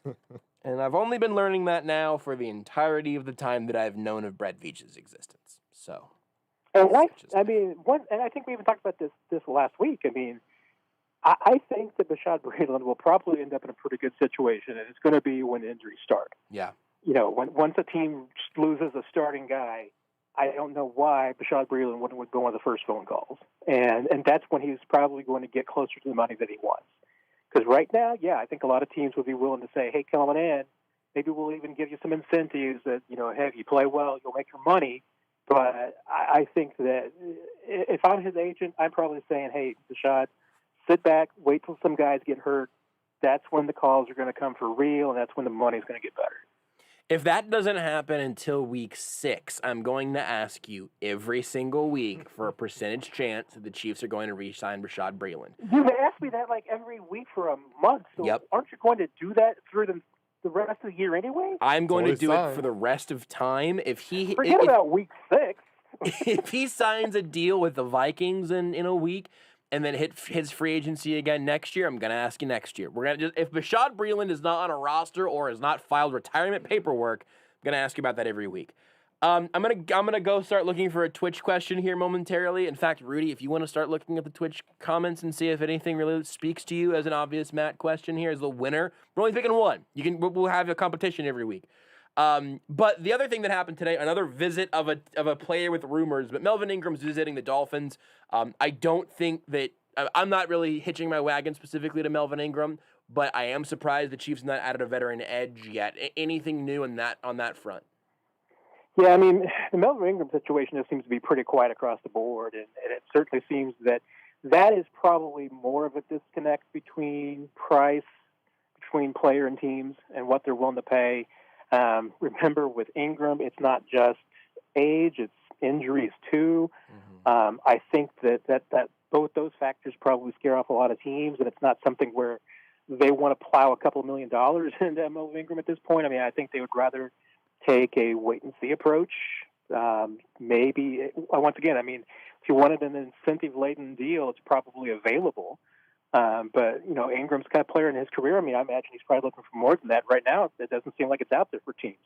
Maybe it's the Dolphins. We'll see. But it seems like he's the kind of player that until he's willing to move on his price, I'd be surprised if he goes anywhere soon. Okay, last thing before the Twitch question, that is, which Rudy will deliver momentarily. I have not seen it yet. OTAs starting tomorrow. I think it's just 3 days, bang, bang, bang. Anything in particular to keep an eye out for? Anything that you think people should be watching Twitter for? Anything of any sort that's intriguing you ahead of OTAs? Yeah, we'll see what kind of information we get. But, offensive line, obviously, what's going to happen at center on the right side. I think those are probably the most intriguing lineup questions right now, as far as kind of who is starting with the first team in those positions. And the other thing, other than we've heard a lot of good news, I think we want to see how much Patrick Mahomes is doing right now. Yeah. The expectation was that maybe he would be close to a full go late in OTAs, but if he's a full go right now, then I think that's a pretty good indication about where the team feels that toe injury is and the surgery, his recovery. And if that's the case, then I think you'd feel pretty good that he's 100%. They wanted to be 100% for training camp. So if we see less of Patrick Mahomes over the next couple of weeks during these OTAs, it would not surprise me. Mm-hmm. But the more you see of him, I think it's an indication that they're happy with the way that recovery has gone. All right, here we go. You're going to have a hard time believing this, but actually Beards and I whipped up some production here. This is for our brand new segment. Matt answers a question from Twitch. Matt answers a question from Twitch. We now go to our Twitch correspondent, Rudy Salazar. Rudy? Yeah, Matt. So not only will Josh ask every week about Bashaud Breeland, but so will Twitch. Gardiak wants to know, or Gardiak, what are the chances that the Chiefs have said to Bashaud Breeland, here's what we can afford. If you can find better, then do it. I'm kind of adding on to this, but if not, we are here with an open offer. I think that there's a reasonable chance that the Chiefs have probably given Bashaud a number and said, hey, it's here. But I imagine there's probably a little bit of a time limit, too. I wouldn't be surprised if they said, hey, you know what, the money's here, but that doesn't mean it's always going to be there. So let us know by day X if that's going to work. And if that's the case, that's most likely a pretty lowball number. I've got no indication that's the case, but if I were Brett Veach, yeah, that's what I'd probably do. I'd have my number in place, say this is the most I can afford, and tell Bashaud Breeland, hey, if by this date you can't find anything better, come on and see us. But until then, after that, can't make any promises. All right, I've got a bonus one. I said we only were going to pick one, but Rudy picked one and I'm picking one. Caden asks, hold on, I found it again. Caden asks, Matt, how long should I keep thank you cards people give me? Ooh, that is a great question. It's a great question. That is a great question. There's a hoarding factor that, you certainly have to consider. I know that I've got a folder that I am pretty sure has thank you cards from a student job fair that I was probably at in maybe 2013. Yeah. So that's me hoarding. Yeah, that's you hoarding for sure. But yeah, I would say 18 months. I think that's a good number. Can I, is it breaking the rules if I give a feedback? Here's what I'm thinking. Matt, tell me how you feel about this. I never really thought to make this a rule, but I think it sort of evolved for me, is if it's something like a card from a grandparent or something, or an aunt or uncle or something from around a holiday, I will typically keep that card until the next one shows up. And then I can throw away the old one. Okay. So you've always got, not to be macabre, but the most recent one could be the last one. Who knows? We're all just day to day here.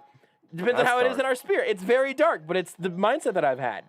And then also, if it's a very specific, very nostalgic one or something, I found a card from a thank you card from for a wedding gift to two dear friends of mine who got married a while ago. I still have that one, but it's just in a box. I will admit I have certain hoarding tendencies that I will admit to, and so I almost never throw away a card from a family member or a close friend. But the catch is that I don't have any organization for them. So I will have like maybe, I don't know, a year and a half of cards in one place, and then a year and a half of cards in another spot, and then there's a 3-year archive somewhere else. I should actually probably tweet a photo of this, and it's not a card per se, but I found that I had this piece of paper that was just kind of rolled up on my file cabinet, and it's a going away poster that was kind of made for me at one of my jobs, and it was given to me in 2009. Wow! I would love to see that. Well, it's also notable because it has a picture of me where I was probably, I don't know, guessing 2 to 3 years old. Okay. Yeah, absolutely. So, I'd like to see that. Yeah, even though I should not put this out there, I might just because I think everybody needs to see it. Yeah, I think that's wonderful. Also, you said that if it's a card from family or a dear friend, you'll keep it. I'm going to send you a card, and then that day dig through your trash, and I'm going to find out where we really stand. No, it will not be in the trash. There's no doubt about that. Because you're big into recycling, and you'll put it in the recycling bin. Thank you. That's all I could ask for. I don't have every letter that my mother wrote to me, but I do have a letter that my mother wrote to me in 1980 that is on my bookcase right now. See, that's nice. That's sweet. That's just nice to have. It's very nice to have. You want, like, if you had a really old card, just keep it. Because it's already old and you're good. If you've got something recent, keep it until the next one. If you're a hoarder, put it in a box. Matt, here's the thing also. Here's the last thing. And then we really need to take a break. Don't nod at me, Beards. You've been here for a while. You know how this show goes. It's oftentimes your fault. Do better, Beards. Do better, Beards. Know your teammates. So, if you just put all those... If you went through just enough to grab all those cards and dump them all into a card box, now you are you're just collecting them. You just they're keepsakes. If you've got a year and a half of cards in 8 different spots, it's hoarding. I just reaching here. I have a stack of papers, I'll call it, lined up on my bookcase, and pulled one out, and it is a birthday card from my lovely Nancy, and it is copyright 2001.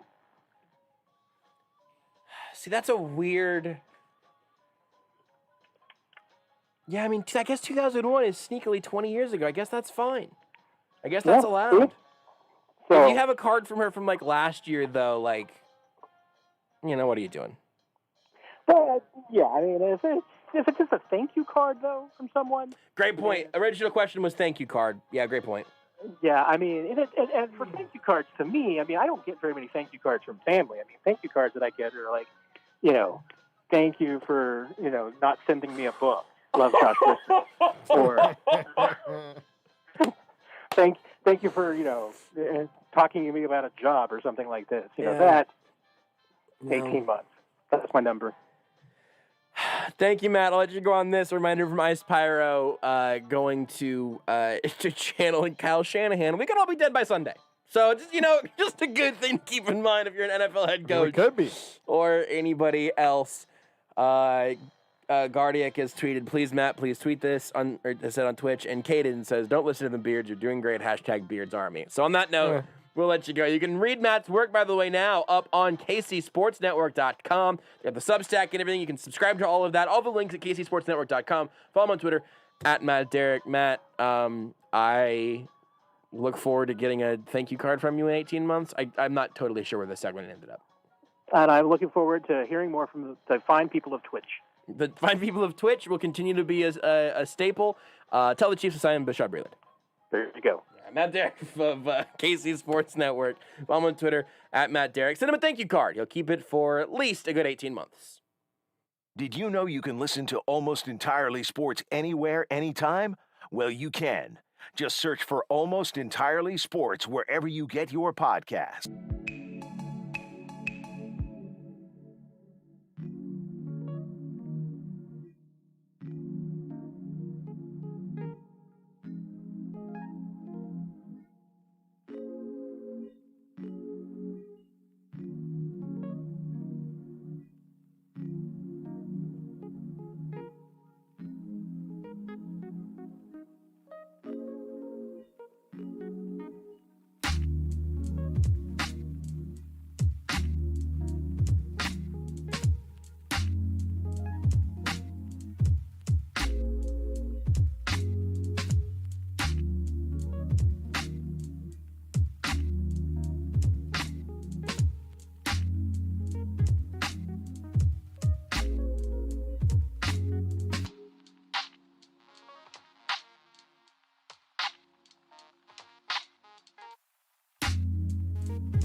You're listening to Almost Entirely Sports. What do you guys want to talk about?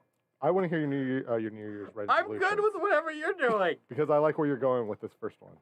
It was fun, and then you had to complain about my music. I would say why? I would say Beards. All I ever do this is all I do this for you, Josh. With Joshua Brisco. It would have been funny if you would have put the Facebook camera on you for that whole scene that you just had there. I wanted to see the anguish in your face. Hey, here it is. New Year, same Beards. On Sports Radio 810 WHB.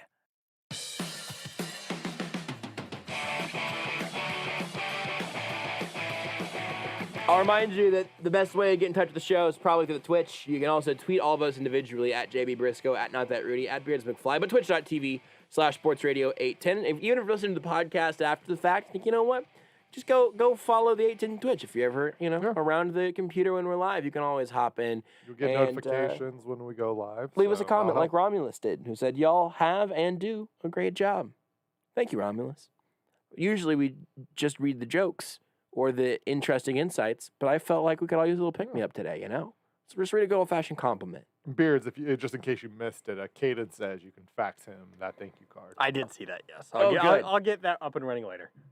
If you keep it for less than 18 months, you're a bad friend. You're a bad listener. You're a bad person. You're a bad person. I think I'm either planning on keeping a card for the long haul or maybe pitching it like almost immediately, or maybe you set it on the island for like a few days and then whenever you do a full kitchen clean the next time it goes. I've got generally I stack my cards together. Yeah. And I don't really have a time frame. Just for me, moving was this last time when I moved. It was like, okay, this is you know what I've had these for a long time.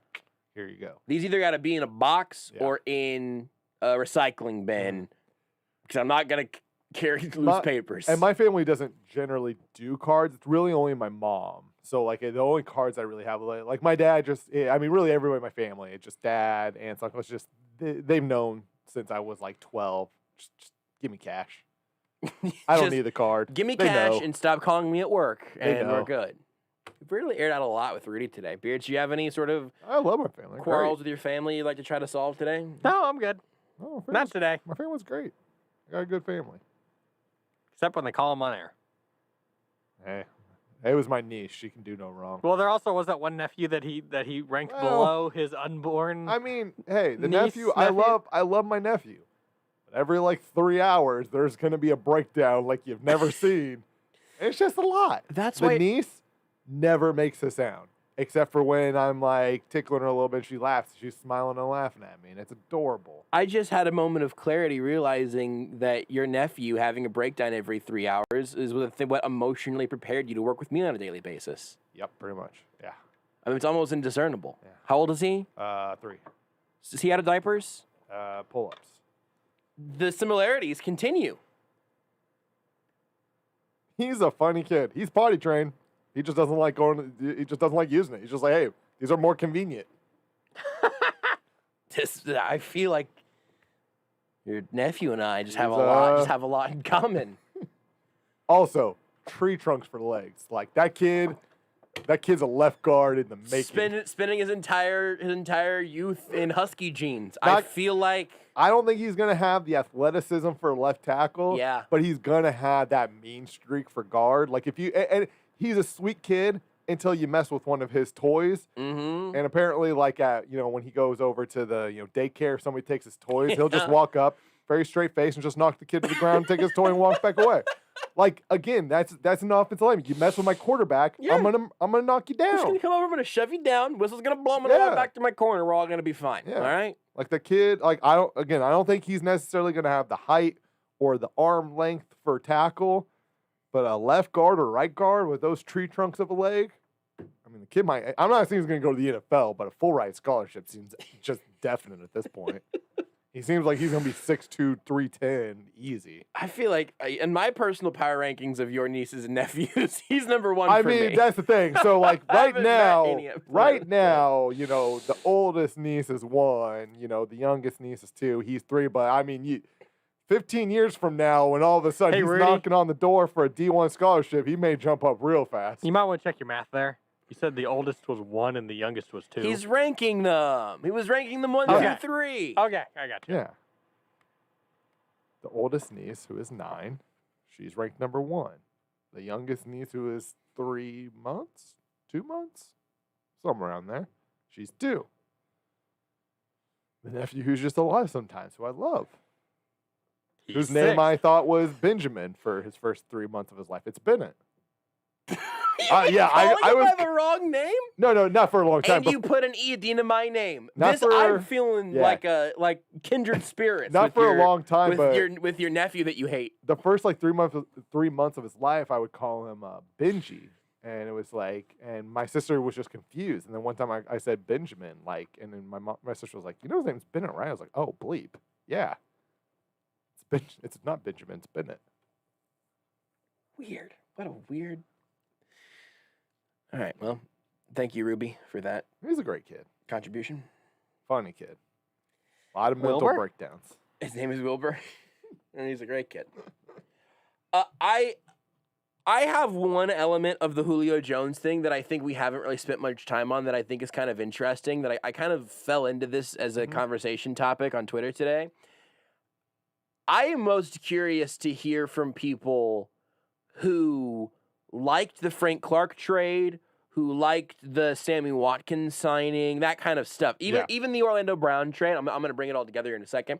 I'm curious, if you liked those moves, why wouldn't you like Julio? I don't think it's an impossible question to answer, but I do think I've got follow-ups to the follow-ups on this one. But our friend Jordan Foote, at Footnoted on Twitter, was saying, well, in my opinion, I think what's holding some people back is you have to draw a line at some point perspective in regards to taking on significant money while losing picks that could be somewhat productive players on much cheaper deals. They've done it a lot, but he still thinks Julio's impact would be worth it. Mm-hmm. So I think that's all fine, but I think that's where most people would land, where they say, well, you got to draw the line somewhere. Eventually, you got to keep some picks. Eventually, you got to be a little bit of a penny pincher on the salary cap. But if you do feel that way, which is a reasonable thing to feel, but if you feel that way, I think you also have to put some of these other moves under a bit more of a microscope. The picks plus money for Frank Clark, a first-round pick on a luxury position, the rebuild of the offensive line. I think it forces all of those into a more dramatic perspective, because even the fine but not great moves, or even the good moves, have an impact on what can or can't be done later on. And so I'm including the offensive line rebuild in there because the Chiefs needed to do an offensive line rebuild. I'm a little ho-hum on the Joe Thuney ultimate cost of that. If I'm going to sort of make a point now, so in 3 years, whenever I say that I don't like the deal, no one could say you didn't say it at the time. I don't love that deal. They went more extreme on the rebuild of the O-line than I think any of us fully thought. Right? For me, it's really just Thuney because the rest of the costs make sense. He's a guard who you gave left tackle money. Yeah, very close. Yeah, very close to it. So whatever, but fine. But those are moves they basically, at least at the tackle spot, at left tackle, they basically had to make those moves. Their other options were to either really gamble on health or to really gamble on some cheaper players that we didn't have any evidence were going to be able to perform at that level. So that's something that is largely the fault of bad injury luck more than salary cap space or anything else. Lots of factors. Biggest one was just bad injury luck for both Fisher and Mitch Schwartz. Yeah. But even good moves, I like the Orlando Brown trade, right? Even good moves do cost you future flexibility, which should make you more critical of especially the poorer moves. So you could say the Frank Clark deal doesn't look great right now, but you think the trade is okay because they won a Super Bowl. That's fine if you're evaluating it in a vacuum, but there's also, by that money and that draft capital, does that take a first-round talent on a rookie deal out of your roster? Does that money ultimately end up being the thing that keeps you from signing Juju Smith-Schuster, from maybe extending Tyreek Hill in the way that you would want? I think you're going to extend Tyreek Hill, to be fair. Extending Tyrann Mathieu, bringing back Bashaud Breeland, bringing in Julio Jones. You can't live and die on every single one of those moves because eventually you'll be paralyzed with fear. I'm not arguing for hey, you've got to have a justification for every single butterfly effect sort of thing this is going to be impacted by. But I do think it's something that's good as a thought experiment especially whenever we're trying to do the thing where we're evaluating the process and not just the result. I hear a lot and think a lot of Seren Petra talking about how typically throughout sports, you're in the get it right business, right? It's a results business, and that's all true. But I think for me, some of the most interesting stuff is in the process, because with the results, you are armed with, you're armed with the result. You're armed with how did this equation play out and what was it good for? And if it was a positive result, people are going to hoist you on your shoulders as you carry a Lombardi trophy. And if you get it wrong, they're going to spit on you as they run you out of town, right? Like those are the extremes. It very much is a results-based industry, a get-it-right business. But I am just most intrigued by those processes. And I think this whole Julio Jones conversation can lead back to another interesting part of the process conversation. Somebody mentioned cost and reliability when I asked about the difference between Julio Jones and those other deals. And I do want to say briefly that last year was the first year since 2013 that Julio Jones didn't start at least 14 games. Yeah. And if you're concerned about draft pick value, I think that's totally fine. But that also infers that you're going to have a very discerning eye in terms of things like positional value, not trading up so you can keep more picks, all things about maximizing those draft pick values. I don't think you can have a generally laissez-faire attitude about those things and then kind of yank it down on a specific instance. It doesn't make a ton of sense to me from like a consistency basis. But I think it's a really interesting conversation. I don't think Julio Jones will end up in Kansas City. And if he does, I'll enjoy that. I'll enjoy that very much. You're listening to Almost Entirely Sports with Joshua Brisco on Sports Radio 810 WHB.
Games on the schedule on this Monday night. It's been all Bucks so far tonight in Milwaukee. Game 2 of their playoff series against the Miami Heat. Fourth quarter, 9:07 to go. Bucks on top, 114-84. Giannis, 29 points, 13 rebounds. Bryn Forbes off the bench, 6 threes and 22. Bucks looking to go up 2-0 in the series with a home victory tonight. Second game tonight, Trailblazers, Nuggets in Denver. Blazers taking game 1 with a 14-point road win on Saturday against the Nuggets. The Nets will continue their series with the Celtics on Tuesday night. Greeny Mike Greenberg with his thoughts on Brooklyn today on ESPN Radio. You cannot play the Nets for 40 minutes, and they will beat you in the other 8. No one can stop these guys. They cannot be stopped. The Nets are capable of scoring 40 points in an 8-minute stretch. They're capable of scoring 40 points in an 8-minute stretch if they have to. And if they do that, you can't beat them. The only team that can beat the Nets is the Nets.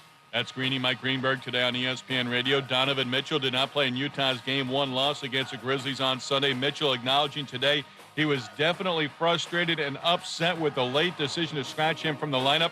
Atlanta Falcons receiver Julio Jones telling FS1, I'm out of there.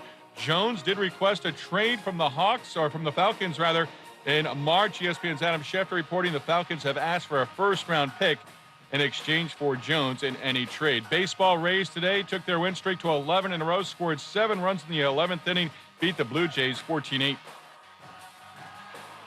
Hey, it's Greeny. The NBA playoffs are red hot. Are the Lakers in trouble? Are the Knicks about to get bounced? And who wins the big showdown in Game 2 between the Heat and the Bucks? We're all over it. Tuesday, it's Greeny, starting 10 a.m. Eastern on ESPN Radio and ESPN+.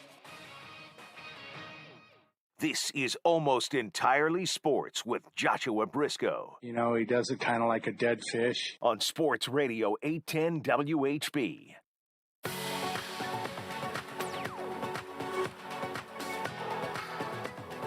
Beards, I hate to immediately ask questions about the liner as we start a segment, but I cannot remember who was it that Ned Yost said does it kind of like a dead fish. I have no recollection. I mean, it was you, Josh.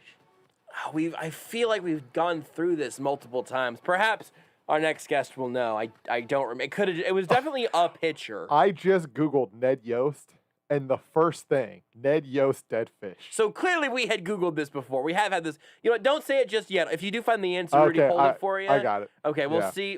I have weirdly, I have an answer, I think. Yeah. I'm pretty sure it was a pitcher, though. And we'll see if our next guest, Max Rieper of Royals Review, wants to try to answer that question for himself. You can follow him on Twitter, at Max Rieper. Follow at Royals Review. Read royalsreview.com. Max, do you remember who Ned Yost said does it kind of like a dead fish? When I think of dead fish, I guess I think of, is it Jacob Junis? Jake Junis sounds pretty good. I've got some sort of Joaquin Soria energy from it. I can't be sure, though. Rudy, what's the answer? So just read the full quote if you would. The quote is, he does it kind of like a dead fish. You don't ever see an emotion in him. He doesn't get too high or too low. I mean, is it Wade? I think that was post-Wade Davis. Do we have our answers locked in? You mean pre-Wade Davis? No, I mean, post-pre-Wade Davis. Right. Yeah, what's the answer, Rudy? Jacob Junis. Nah, that's unbelievable. This guy. Max, thank you for being here to answer our questions for us. At this time, because I've also got like a still shot of the press conference, right? And it's got the standings up. The Royals are 64-62, 5.5 games back of the Indians at this time. Scratching and clawing. What year was that? This would have been 4 years ago, so this was probably 2017 season, I guess. Yeah. Right. Because I think they finished a game below 500 that year, so being around 500 checks out. And listen, they're right there again right now, Max. Last time we talked to you, it was not good. things are not going great last time you were on the show. And since then, the Royals are red hot. They were a dead fish, you could say. That's true. They've won 4 out of their last 5. I think it's 6 out of their last 8 or something. I don't know. We'll go 4 out of their last 5 here. They have the Rays on the other side, but they're just 1 game below 500. I guess if you would have zapped to this spot at the beginning of the year, I imagine you probably would have taken this start. Yeah, I mean, it's just kind of what they are right now. I mean, like, it's just weird because you look at the season, and there's really a really hard team to figure out. Like, when they were playing well in April, you kind of looked at them and said, okay, I can see how they might be good, but they're not, like, best record in baseball good, are they? and then they go out and lose 11 in a row, and you're like, well, I can see how they might be bad, but they're not like lose 11 games in a row bad. And, it's like they said on the Facts of Life, you take the good, you take the bad, you take it all, and there you have the Kansas City Royals. They're kind of a 500-ish team. That's kind of what it looks like they are. And baseball is a funny game. We thought last weekend we were going to get the Detroit Tigers, and we were going to go out and be able to sweep them, and instead we get swept. And then we faced the Brewers, and two of their best pitchers, Corbin Burns and Brandon Woodruff, and two guys who had ERAs under 2, and the Royals go out and beat both of those guys and come getting our revenge on the Tigers. So you never know. I mean, we got the Tampa Bay Rays up next. They won 11 in a row, and yet, the way the season's gone, it almost feels like, we're playing a good team. We might actually play better now. So I don't know. It's been a weird season to figure out. But overall, yeah, I think, going into Memorial Day weekend, which is, the old adage is that's when the season really begins. I think you have to feel kind of good about where the Royals are. I mean, they're still kind of in this thing. They're still around 500. They played well at times. They played not so well at other times. So there are definitely things they can improve on. But, this is a team that is competitive. And after the last couple seasons we've seen, I think we take that at this point. I mean, you point out rightly the absolutely crazy differences and stretches that we've seen, the way expectations have changed and all of that. What, if anything, do you feel relatively confident about? It can be however broad or however specific you want it to be, positive or negative, but what would you say set in stone right now about this particular Royals team? I mean, that's kind of the weird thing is there's nothing. I mean, and I don't mean that in a bad way. It's like they're a team that doesn't have any strengths and doesn't really have any big weaknesses either. I mean, they're pretty average to maybe below average in some areas and maybe a little bit above average in some areas. But offensively, they've got some good hitters. Andrew Benintendi's been really solid, or actually fantastic the last couple of weeks. Carlos Santana, phenomenal, great walk-off win on Sunday. He's been a really solid hitter all season. Salvador Perez has been hitting the ball great for most of the year, hitting it with power. It's still going to have some on-base issues, but for the most part, has had a very solid season. And you've got some guys that have been disappointed. Whit Merrifield has been, I think, a little bit disappointing the last couple of weeks. Jorge Soler obviously has really struggled out of the gate. Hunter Dozier was having his issues before he got hurt. And then you got some guys that just really flat aren't, you're not going to count on offensively to do much at all, like Michael Taylor, Hanser Alberto, and Nicky Lopez. And so that's kind of what they are. So they're kind of a below-average offense. I mean, the pitching, starting rotation, it's okay. They've got some intriguing guys like Brady Singer, Chris Bubich, and Danny Duffy is off to a good start. But then you've got some other guys who have had some pretty mixed results, like Mike Minor and Brad Keller. And then the bullpen, the bullpen's got some really solid guys like Josh Staumont and Scott Barlow. And then they've got a lot of guys who you don't really trust with the game on the line. So, in every aspect of the game, like defensively, they're kind of a above average team. They're not really stand out in that aspect, but they're not bad at it either. Making contact, they're pretty good, but they're not like outstanding at it. Home run power, they're kind of below average, but they're not terrible at it. Drawing walks, they're kind of average, but they're not terrible at it. Like every aspect of the game, they're just like, they're an okay team. Like in some ways that's good in that there's no glaring weaknesses, but in some ways that's bad in that they don't really have an identity kind of, and they they don't really excel in any one aspect of the game. Now, there's plenty of time in the season to kind of carve out that identity and maybe become a team that, excels at one area. And there was a kind of a narrative after last week, and they're a team that kind of is gritty and kind of hangs in there and always believes they can win. And maybe that'll be the case. But, I think you'd like to see them kind of stand out in some area, maybe defense, maybe it's putting the ball in play. Maybe it's, moving runners along and being productive with productive outs. But you'd like to see them kind of stand out in one aspect of the game and kind of make that their kind of identity for the rest of the year. Do you think that that's by design at all, or even perhaps do you think that was predictable based off of the way that this team was built, or is that more the effect of not having Adalberto Mondesi to help you hone that identity, or something they expect to have? Whenever, let's say Mondesi and Bobby Witt both play baseball and are good at the same time at some point. Like there are ways that I can see if Hunter Dozier would have started this season better before getting hurt his 2 times. Do you think that this is the result of the way this team was built, either positively or negatively, or is it more a symptom of just the way the season's played out? Yeah, I think some of it's definitely the way the season's played out. I think you would have expected Hunter Dozier to kind of be, a very solid, run producer in the middle of that lineup. Jorge Soler, I'm sure they're counting on to be a much better home run hitter. So I'm sure they're looking to get more offense out of those guys. But I think some of it's just because they're kind of in two ways. They're transitioning as a team, I think, in some ways, and that they're trying to be a more patient team. They're trying to get some play discipline. And so you've got guys like Carlos Santana and Andrew Benintendi who are great at working the count and drawing walks. And Jorge Soler is still good at doing that as well. But then you've got a lot of guys who aren't very good at that. And, the team walk rate has gone up overall, but really it's just those two guys that have really improved their walk rate, while the other guys are kind of still the same hitters they always were. And the sport overall is changing too. We're seeing so much change in the sport where batting averages are plummeting, strikeouts are way up. And so because of those transitions, it's kind of hard maybe for any team to really build an identity or stand out like that. So, this is a team that's kind of, Dayton Moore has tried to build a team that around some certain guys, I think, and he wanted to kind of build over, he didn't trade Whit Merrifield away, he didn't trade Hunter Dozier away. He wants to kind of build around those guys, but he also wants to integrate new players in that lineup. But I think when you do that, you're going to have a transition phase where maybe you aren't excelling in any one area of the game, and maybe that's good because you can bring a little more diversity to the lineup. You can have some guys that run, have some guys that hit for power, have some guys hit for average. But like I said, that in doing that, maybe you don't excel at any one area of the game. You mentioned a couple names that I wanted to talk about, and I'll start with the positive of it with Carlos Santana and Andrew Benintendi. I don't remember with perfect clarity what you were hoping for or expecting whenever the Royals brought both of those guys in this offseason, but the report card right now for both of those moves has got to look pretty glowing, I'd imagine. Yeah, I mean, those guys have been fantastic pickups, and then remember too that the Royals, I don't think, really gave up, the future to get those guys. I mean, and they're short-term players. Mm-hmm. Santana's here for the next 2 years. Benintendi's here for the next 2 years. We'll see if they are here beyond that, but we know they're here to 2022. But yeah, the returns have been great, and you're right. They've really done all that they've been asked to do: set the table for the rest of the lineup, draw walks, put the ball in play, and hit for some power. And Santana was a guy I think I was probably more worried about just because of his age. Mm-hmm. Because once those guys kind of hit the cliff, the performance declines pretty quickly, and they become dead weight pretty quickly. But he's staved off Father Time pretty well. In fact, he seems like he's hitting better than ever.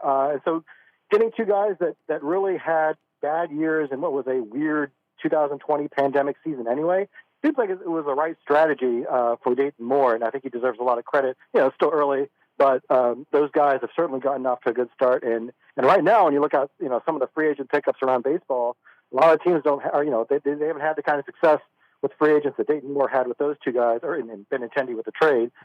So these things weren't like destined to always work out. So I think give him a lot of credit for having some moves that actually panned out really well for the team, at least in the first 2 months. On the other side, there is a story up on Royals Review. You didn't write it, but I'll ask you about it because you're reading it all, I'd have to imagine. About Whit Merrifield, the idea that maybe it's time to worry about Whit on some level. I don't want to become an alarmist, but he's also, you say Carlos Santana at his age, Whit's like 3 years, like 2.5 years younger than Carlos Santana. So I don't know where you would fall on the spectrum of no concern to full on panic button if that's 1 to 10. But where is your head at right now with Whit Merrifield? And also, if you want to read more about it, you can go check it out at Royals Review. Yeah, and thanks for pointing out I didn't write the article because I am not quite there in saying it's time to worry about him. But the age is definitely the reason why you would, just because. Yeah, when you're on the wrong side of 30, it starts to go pretty quickly. And there's an old adage about second basemen not aging well. I don't know if the data actually backs that up, but there's been some high-profile second basemen who, once they hit their early 30s, like it really starts to go pretty quickly. We remember in Kansas City, we had Omar Infante, who was a really solid player, and I thought that was a really solid free agent signing when they got him. And, injuries played a part. He got hit in the face with a ball. That's going to, obviously impact your career, but it went pretty quickly, and he was not a very good second baseman after that point. So, it's not a position that has seemed to age well. Now, Whit Merrifield seems to take pretty good care of his body. Mm-hmm. He could be a guy that defies that. He got a late start. I don't know if that impacts his career arc at all, but he's not hitting like he usually does. But when I look at his kind of underlying numbers, I'm not too alarmed yet. He's actually drawing more walks than he ever has before. He's striking out less than he ever has before. He's really, he's been kind of unlucky on the balls that he's put in play. We'll have to see, if that actually does even out over time. But there's been a few more pop-ups, I think, than we're accustomed to seeing from him. And so maybe he's starting to press a little bit. I don't know. I certainly wouldn't be opposed to him maybe getting a day off here or there. Yeah. I know he's got a consecutive games played streak that, and I don't think he's going to catch Cal Ripken Jr., so I think we can probably give him a day off. But, he's a guy that, give him a day off maybe to get his head on straight. But overall, I'm not going to be too concerned about him yet. But again, with the age, maybe it would help to have him take a day or two off. And I think that maybe that should be a factor in whether or not he plays right field anymore. Is that going to be easier or tougher for his body going forward? Second base, they take a lot of contact on double play sometimes. Is that going to be rough on him, or is it maybe going to be easier on him with all the shifts they do nowadays? He doesn't have to run as much, and he's not covering as much ground. So that could be a factor as well. But I'm still on the Witt train. I think he's going to be the same Witt. I think we'll look back in a month from now, and his numbers will be pretty close to what they've been in the past. But we'll see. It's definitely something to keep an eye on with his age. Especially in the grand spectrum of baseball, the number of things you can say, let's keep an eye on that. It's like hundreds. I mean, it's hundreds because it's just, we're all just, baseball is always happening. And so, you find some things to keep an eye on. Something that go ahead, Max. Yeah.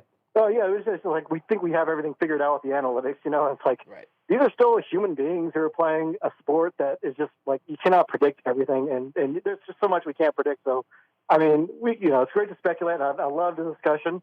But ultimately, it could be things like Whit Merrifield just having a bad day. Or it's a matchup issue where he's facing pitchers he doesn't hit very well. It's all sorts of things that there's just a million variables that go into it. We think we've got some of the big variables picked out, but there's just so many more that the human element is just going to always play a huge impact. Totally. And if we could only talk about the things that we knew for a fact, the sports radio industry would simply not exist. So, it's all balance. Sometimes speculation can be fun if it's not mean-spirited or needlessly alarmist. And I think so far, we've walked that line. Just today. In the grand scheme of things, absolutely not. But today, I think we've done all right.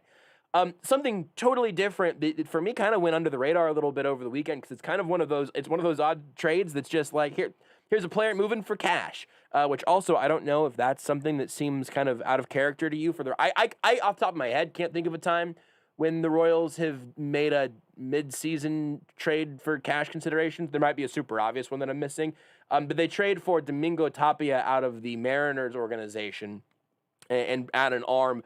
They sent him to Omaha to start. What did you learn about him? What did you know about him ahead of time? What are you expecting the Royals to do, and what did you think of the move there?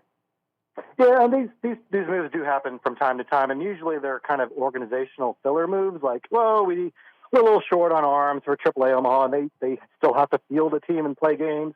So there's a guy who doesn't have a place in the Seattle Mariners organization, so we'll give him a chance here, and we'll give you a nominal amount of money. Tapia does seem a little more intriguing in that he throws high 90s. He can hit triple digits on the gun. And usually the knock on guys like that is like, they're really wild. They can't throw strikes. And he is not a great strike thrower, but he's also not like super wild either. And his numbers aren't terrible. I don't think they're great in the minors, but, ERA around 4. That's not great, but also he was pitching in, some of these run environments in AAA have been pretty high lately. So an ERA of 4 isn't really all that bad. So he's kind of intriguing, and you can kind of I'm glad you mentioned it because it went under the radar. And sometimes those moves are a lot more impactful than the bigger deals. Like Jake Brents, where did he come from? He was a minor league free agent this is his third organization, and he's another guy that threw high 90s that could hit triple digits. And the Royals saw something in him, and they gave him a chance. And I think they worked with him in their minor league pitcher development system. And lo and behold, he's a really effective pitcher in their bullpen. And I think. We'll see. With Tapia, really good chance he never pans out. We never see him in a Royals uniform. But, if the Royals minor league, coaches can work with him and kind of do what they did with Jake Brents, refine his delivery a little bit, he's another arm to perhaps throw in there. And, he's not a young guy, but he's also not, Wade Davis, Greg Holland age. So he's a guy that could, perhaps be a little more lively of an arm that can give you another option out there. And look, they need bullpen depth. They've got 3 35-year-old guys out there with varying degrees of success, but I don't know how much longer they're going to be able to stick with guys like that. So you're going to start seeing some more younger arms come up from the minors, I think, and as they're going to try to find a solution that works because you can't throw Scott Barlow out there every single game. Josh Staumont, his velocity looked a little bit off last time. You certainly want to make sure you're not, abusing his arm. So you're going to have to find another arm or two that you can rely upon. Maybe it's Kyle Zimmer. Maybe it's Tyler Zuber eventually. But they're going to have to find some younger, livelier arms out there to trust. Yeah, so I know this is something you actually wrote an article about not too long ago, but I noticed Sam Mellinger tweeted about this essentially over the weekend, and the tweet itself was funny. He just said, "Sam, don't tweet this. What are you doing? You're just going to get yelled at if you say the problem isn't Matheny's decisions." And it has been. It's something we talked about quite a bit, I would say, over the last 2 years, because I think the general consensus when he was hired was, or when the talk about him potentially being the guy hired was, there was a little bit of fear and nervousness just based off some of what we've heard about him. He obviously had the great press conference where he was talking about learning and evolving. I'm just curious. I think Sam had it right where there's not a lot a manager, especially in baseball, can do. I think the pitching decisions is probably the biggest impact they have. I'm just curious though. I know you wrote about him over at Royals Review before this. Just your overall impressions on Mike Matheny so far. Yeah, I think overall he's done a pretty good job. Mm-hmm. I mean, certainly there are things to criticize, and I kind of responded to Sam just saying, like, it's possible that both Mike Matheny has limited options out there because of 335-year-old guys and then not many great options, but it's also possible that maybe he's not always maximizing the personnel that he does have. Thinking about burning Josh Staumont with a 4-run lead, against the White Sox last weekend. Starting an inning with Mike Minor and then going to Tyler Zuber once it gets into a tight situation instead of Scott Barlow, who's been their most trusted reliever. So I think he's not immune to criticism just because of his personnel. Certainly, you need relievers to kind of get the job done. And I do agree, I think, with Sam's overall kind of thought that, like, managers always seem to get the blame when something goes wrong, but they never really get credit when, like, everything works out great. They win, like Sunday's game, although Matheny, of course, wasn't there for the end. But, at some point you do have to kind of point to, is the players, are they getting the job done? And if they're not getting the job done, then we also have to point out who put the bullpen together. It was Dave Moore. And, I think Dave Moore has done a pretty good job putting this pen together. They have some really intriguing arms. I think Jake Brentz is a great find, like I said. Scott Barlow, I don't think we give enough credit to Dayton Moore for finding him off the scrap heap. He was kind of let go by the Dodgers, essentially, and the Royals turned him into a really solid reliever. But at the same time, there's not enough depth there. And, bringing in guys like Irvin Santana and Wade Davis and Greg Holland, they can fill some innings, and they're not going to totally just, wet their pants on the mound. But they're also not guys you want out there with the game on the line and the bases loaded to get a strikeout. So, there's a lot of blame to go around when things go bad. And I think there should be a lot of credit to be spread around when things go well, too. Overall, I think Matheny's done a pretty good job in that he's been flexible with bullpen roles. I like that there is no set closer. I like that he's willing to pitch Scott Barlow in the 6th inning, 7th inning, the 8th inning, whatever is the most crucial situation of a game. And I think he's been open-minded to kind of being a little more flexible with guys. But that doesn't mean that every single move he makes is going to be great. And sometimes he gets some criticism, and I think sometimes it's undeserved, and sometimes it is deserved. So I think that's I think Sam probably agrees with that too. But the criticism that Matheny gets to get about his bullpen moves, and every fan base is like that. The manager can never make any good bullpen moves. So some of that does get, I think, a little overblown.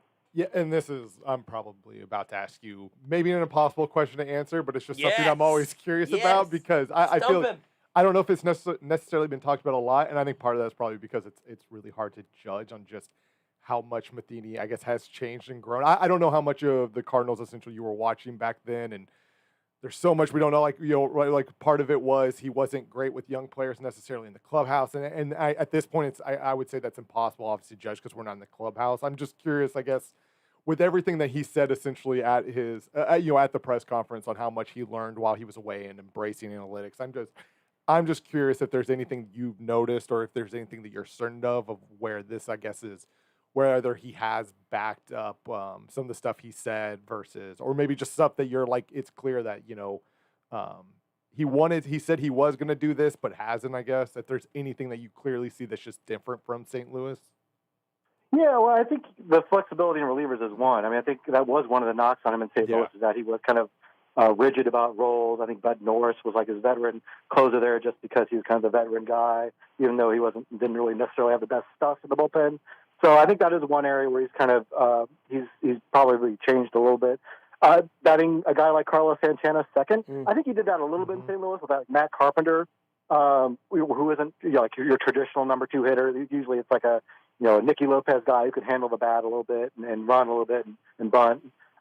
Whereas Carlos Santana is obviously like a plotter who draws walks and hits home runs, and not the guy who typically hits second. And I think that's a sign of growth too. I think a little bit maybe, although he did do that a little bit in St. Louis. So I think he's probably grown a little bit, and I think we've seen that with a couple of guys around baseball. Terry Francona was not a very successful manager in Philadelphia. Then he goes to Boston and wins a championship there, and now in Cleveland he's considered like one of the best managers in baseball. Yeah. And sometimes that's because of personnel. Look, and Matheny I think has done pretty well with the personnel he's had. So the biggest thing that really worried me was kind of how he managed that clubhouse. And we don't know a whole lot just because of the weird circumstances with reporters not being able to be in the clubhouse right now. But what's said publicly is kind of like the right thing. Hunter Dozier was pretty complimentary about how Matheny handled his struggles, and he didn't have to say that. So I think generally it seems like the clubhouse is in a pretty good place, even despite an 11-game losing streak, which that's normally when tensions start to arise. And so it's early, but so far I think my impression of Matheny has been pretty good. And I say that as a guy who was pretty skeptical of the hire at the time, but he's, like you said, he's kind of said and done all the right things so far. We'll just have to see if that continues over the long term. And so far, at the very least, he hasn't, wanted an opposing team to throw at his players. So he's at least got that going for him. He's checked off that box at the very least so far. So he hasn't at any point. He is one of the managers in the AL Central who has not walked out to the mound with a bat in his hand to threaten his pitcher. Has Lewis done that yet? Probably not. I'm looking into the future. I mean, he's in his mind. He has. Right? 100%. He has. I'm drawing my blank on the way. He has not physically taken a bat out there, but in his mind, every time he goes out there, he's manifesting that right manifesting now. the bat. Yeah. Yeah. Last thing for you, Max. I want to ask about Brad Keller because he's going tomorrow, and he has had such an odd season where you get just an absolutely abysmal start, a glimmer of hope, a really bad outing again against the Rays last time. I'm looking at the box scores on 420, and they blazed him because he was not out there for 2 full innings. And you have a few good starts in a row here recently. Where are you at right now on Brad Keller? What are you willing to say with any sort of confidence about who he is, what his season has been? Yeah, again, and you're not going to like this answer. I'm still kind of in wait and see mode with him too. I mean, it's in the show me state, right? So you got to kind of show me, and we've seen a couple okay starts from him. It doesn't quite look like the Brad Keller of old, but it's still not the Brad Keller we saw on opening day. So I think it's progress. It's weird. I don't see, anything glaring about why he might be having struggles. The velocity still seems to be there. The movement is still pretty much there. So I don't know. It could be just one of those things where, just a rough stretch to start the year, and it happens, and he'll pitch, he'll get past it. But I think we kind of talked about this before. When you don't get a lot of strikeouts, you kind of are susceptible to stretches where guys are just finding holes. And it could also be a thing where he realizes he's not getting the strikeouts, and maybe he's trying too hard to strike everyone out and getting away from his game. It could be some of that as well. But he's a guy that's always kind of lived life on the edge a little bit, just because of his inability to miss bats as much as other guys in a game that's kind of moving in that direction. So I'm curious to see how he does against the Rays. They're red hot right now. He's going to have to cool those bats off and hopefully give the Royals a little more length. You get the sense that Matheny's trying to get some more innings out of the starters, leaving Mike Minor in there for the 7th inning over the weekend. He knows that bullpen's been a little bit overworked, and so Keller may get a chance to really go deep in the game if he can get guys out. But we're gonna have to see if he can get that far. Like I said, I'm just kind of in wait and see mode, see what he can come up with next time out. It's not a be-all, end-all answer by any means, but if we lived and died with every inning, every game, every pitch, we would all be exhausted and also wrong about everything. I do feel exhausted. Yeah, and that makes sense. That's how I. That's yeah. unrelated. Though. I do that too much with baseball, but hey, that's how I live my life. Well, yeah, one of these days you'll figure out that it's a 162 game series. Dead by 35 of a massive heart attack. That's the way to go. I think it is. You know what, Max? We're gonna take a break. I'm gonna ask Rudy some important questions, and we'll talk to you again soon. Whenever the Royals are, I don't know, on some other streak that will be at that point newsworthy. Yeah, I think every time we talk, they just go on a different streak. So. We'll just have to see which direction they're on next time. I think next time they're going to be exactly perfectly still one game under 500. Like they're just going to maybe one over. Flip a coin. Ooh. Maybe exactly 500. Well, I'll take it. Hey, at that point in the season, I'll take it. Yeah, 100%. Me too. Thank you, Max. Appreciate it. Take it easy, guys. Max Rieper of Royals Review. Go check out royalsreview.com. Max took the time to listen to our nonsense. Least you can do is go click his website. Go to royalsreview.com for great Royals coverage there. Follow him on Twitter at Max Rieper. Also follow at Royals Review on Twitter there as well. We'll take a break whenever we come back. We're going to check in with Rudy, just make sure he's doing okay. And then maybe we'll talk about the NBA playoffs a little bit. I know he's not doing great right now because the Nuggets are playing, and that's only going to add more stress to Rudy's current headspace. I'm feeling good right now. Are you? What's the score? 17-7 Nuggets. It's a good start. Yeah. You know how I told you earlier or before the show, I complained about the starting backcourt.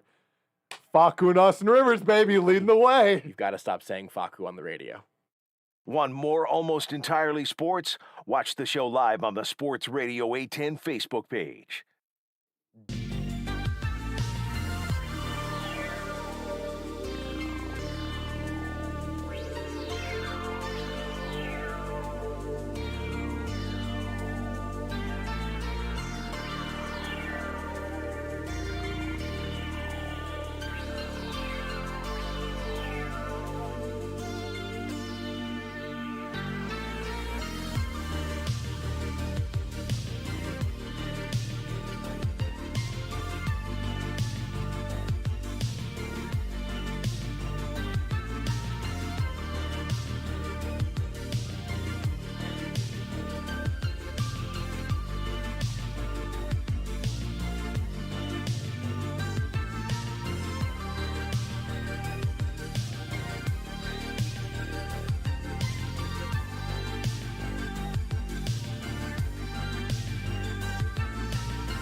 This is Almost Entirely Sports with Joshua Brisco. I think today was not only a weird show, it was also at least okay. On Sports Radio 810 WHB. All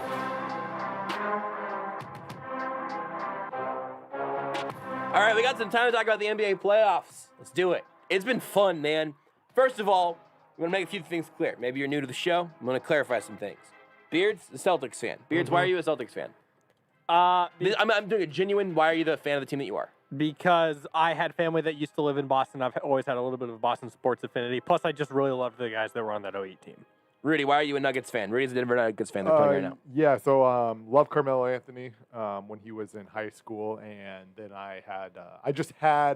we had Dish. We had access to the Altitude Sports Network, which airs all the Nuggets games. So it's like love Melo, and now I can watch the team, all the games of the team he plays for. This makes sense.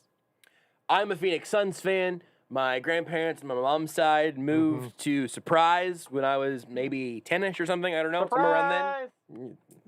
Never made that joke before. And we visited them pretty frequently, so I have an affinity for Arizona teams. Didn't have an NBA team. Yeah. I got an orange wristband. It was like a Phoenix Suns, like a little stretchy band that I eventually lost in the ocean after wearing it for a long time. It's in the ocean somewhere. Sorry for the accidental litter. I didn't mean to. But I'm a Suns fan. Rudy is a Nuggets fan. Beards is a Celtics fan. With that being said, we can even, if you want to go, we can go around the room and talk about our team series a little bit. I want to go first because they're currently reviewing.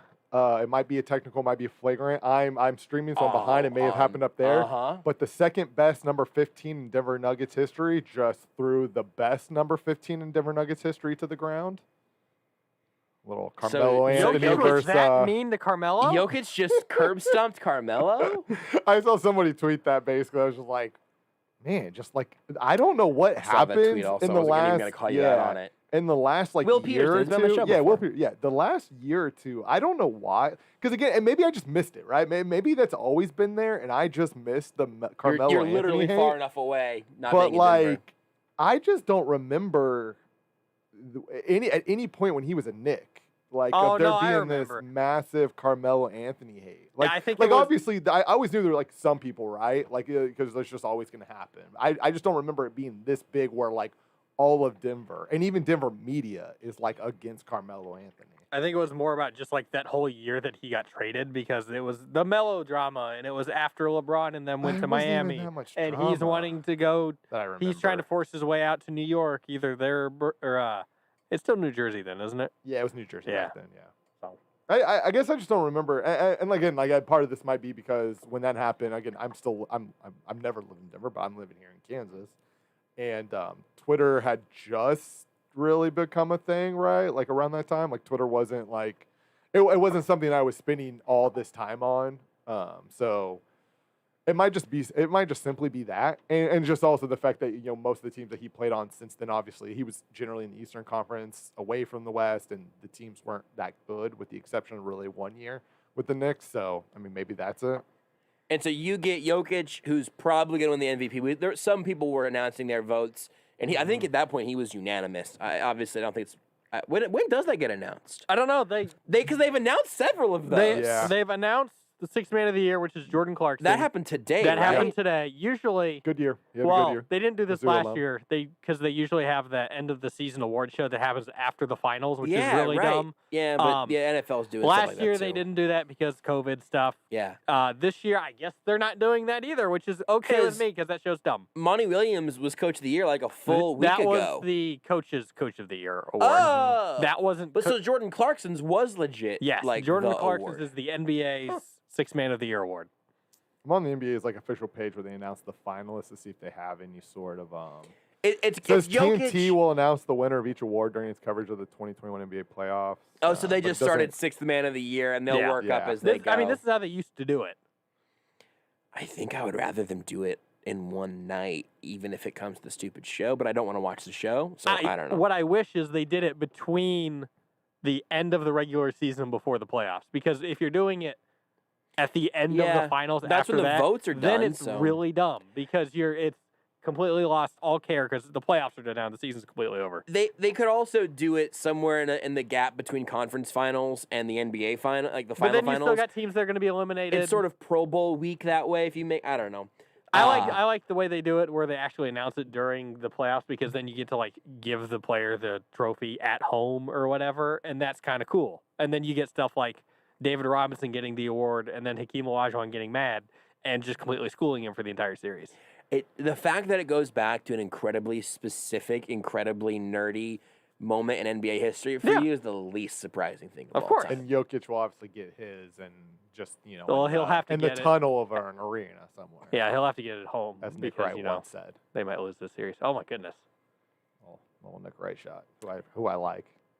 That's just like the one time where it's the only time where I've ever I think in my 20 years of listening where I've been like, Does Lillard have a new lower neck tat? Like the top of a heart? Yeah, it's this year, I think. I don't think I've seen. I don't think I've noticed that before. I don't know what it was. Woof. But I think I just saw the shot that he made that you probably saw. Yes, you guys have now made noises at the same shot on multiple different delays. Yeah. So that series is kind of interesting because you've got the presumed MVP versus the best player in the series. You mean Melo versus Jokic?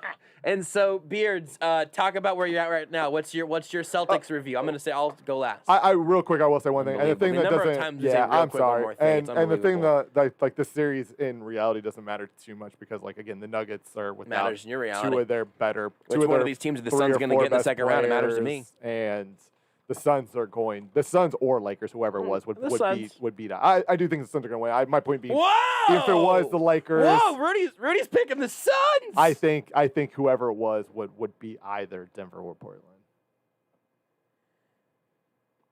Probably, yeah, because it's just Denver's without Jamal Murray, so it just doesn't really matter, unfortunately. Suns in 4, you think? They probably win. Nuggets. I wouldn't mind. Game. Oh, I'm in the Lakers series. Oh, yeah. Nah, the Lakers will get one. LeBron will have one game. One at home, He'll have the elimination game, when the Suns are up 3-0, where he's just like, I'm making this comeback, and then, nah. Beards, Celtics series, where are you at? I had very little faith going into it just because Jaylen Brown's out.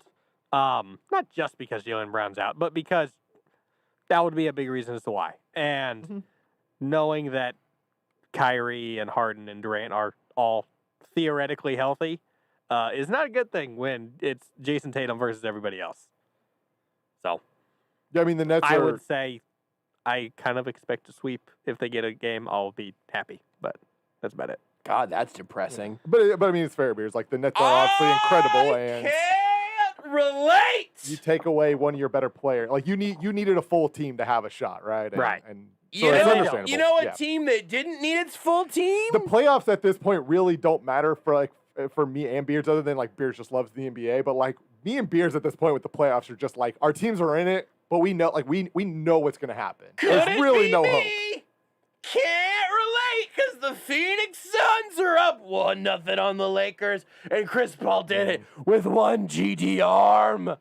And it's not just that your team is up; your team has a legitimate chance to win it all. A dominant victory. There's actual hope. A dominant victory. Chris Paul brutally attacked. I still don't know what happened there. Maybe by his team. It was very confusing. It did not look very serious. Did he refuse to join in on team activities, and they were just like, "Hey guys, hey Chris, when we're together, we do everything together." The whole team. That was the old Suns. I mean, I think the old Suns did that, and then they won 8 in a row in the bubble. I think that is the new Suns. I think that's what the Suns do. It's such a specific reference that people are only picking it up on context clues right now. And if you're thinking, wait, does he? Yes. Yeah. Phoenix is right now not only, of course, the home of the best team in basketball. Rising like a phoenix from the ashes after a decade away from postseason basketball. I mean, I'm surprised they're letting them play after they viciously assaulted LeBron like that. And I'm surprised they don't have to amputate his arm. The only thing that LeBron can do is pretend to be hurt so he has an excuse when they get swept. You mentioned this before, I think before the show, and I've always kind of been I'm part of this in my personality. I think I generally like things that most people hate, and so like I've kind of always backed LeBron to a degree. Not like a fan, but I've always been like, guys, no, he's really good. This hate is dumb. Yeah. And I gotta say, over the last few weeks, this might be the first time where I've been like, I think I kind of don't like LeBron. Right now, you know what's happening to me right now? I've been oh God, Tom Hardy's character who Venom? Nope, I want the character. No, it is Venom. I was trying not to say Venom because I want the name. I've been Eddie Brock this whole time. Oh yeah, Eddie living Brock. my life, and most of the time I'm saying, listen, I think you guys are underrating LeBron because you keep comparing him to Jordan for no reason, and actually there's incredible greatness in front of you. Yeah. But this week, the symbiote has been welcomed into my soul, and I'm fully leaning into it, baby. Look, Jordan would never come out wearing an eye patch, which I'm pretty sure LeBron did at the beginning of the game. LeBron saw Chris Paul get to be the big tough guy who left. And the way he was like holding his shoulder and elbow and everything, I was prepared to lose Chris Paul for the rest of the season. Mm-hmm. I was emotionally preparing for it. It looked like the clockwork Chris Paul playoff injury. It was terrifying. I felt like I was going to barf. Yeah. Trust me, I know what that feels like when you watch an injury just in the season. In the season right there, it's not great. It's not fun at all. The Suns were up basically 10 points that entire game, but they held him at arm's length while Chris Paul went into the tunnel. He eventually comes back out like, I was going to say like a superhero. I was going to say like a wrestling hero. No. Like Jesus Christ out of the tomb. Well, you could have just said Iron Man. Like, better than Iron Man. A real hero. Like Jesus Christ out of the tomb. I think Iron Man might be higher than Jesus Christ, to be honest. Like he didn't stop Thanos. Jesus Christ in an Iron Man suit. I don't know if Jesus ever stopped Thanos. He flew out of the tomb and returned to the court, and he played with one arm. He could not dribble with his right hand. Something was happening. He made a shot. It was very weird. He had trouble inbounding the ball. It was all very bad. Eventually, they'd sort of let Booker bring up the ball more often, and he was still better than Campaign, which was weird. And then eventually, and so LeBron is seeing all this unfolding, and he knows not only they're going to lose this game, of course, they're going to lose this series. LeBron's a smart man. He can see the writing on the wall here. This is sort of like Cleveland the first time through. He's like, well, I'm going to have to go to a real team to be able to help me get past a super team like these Phoenix Suns.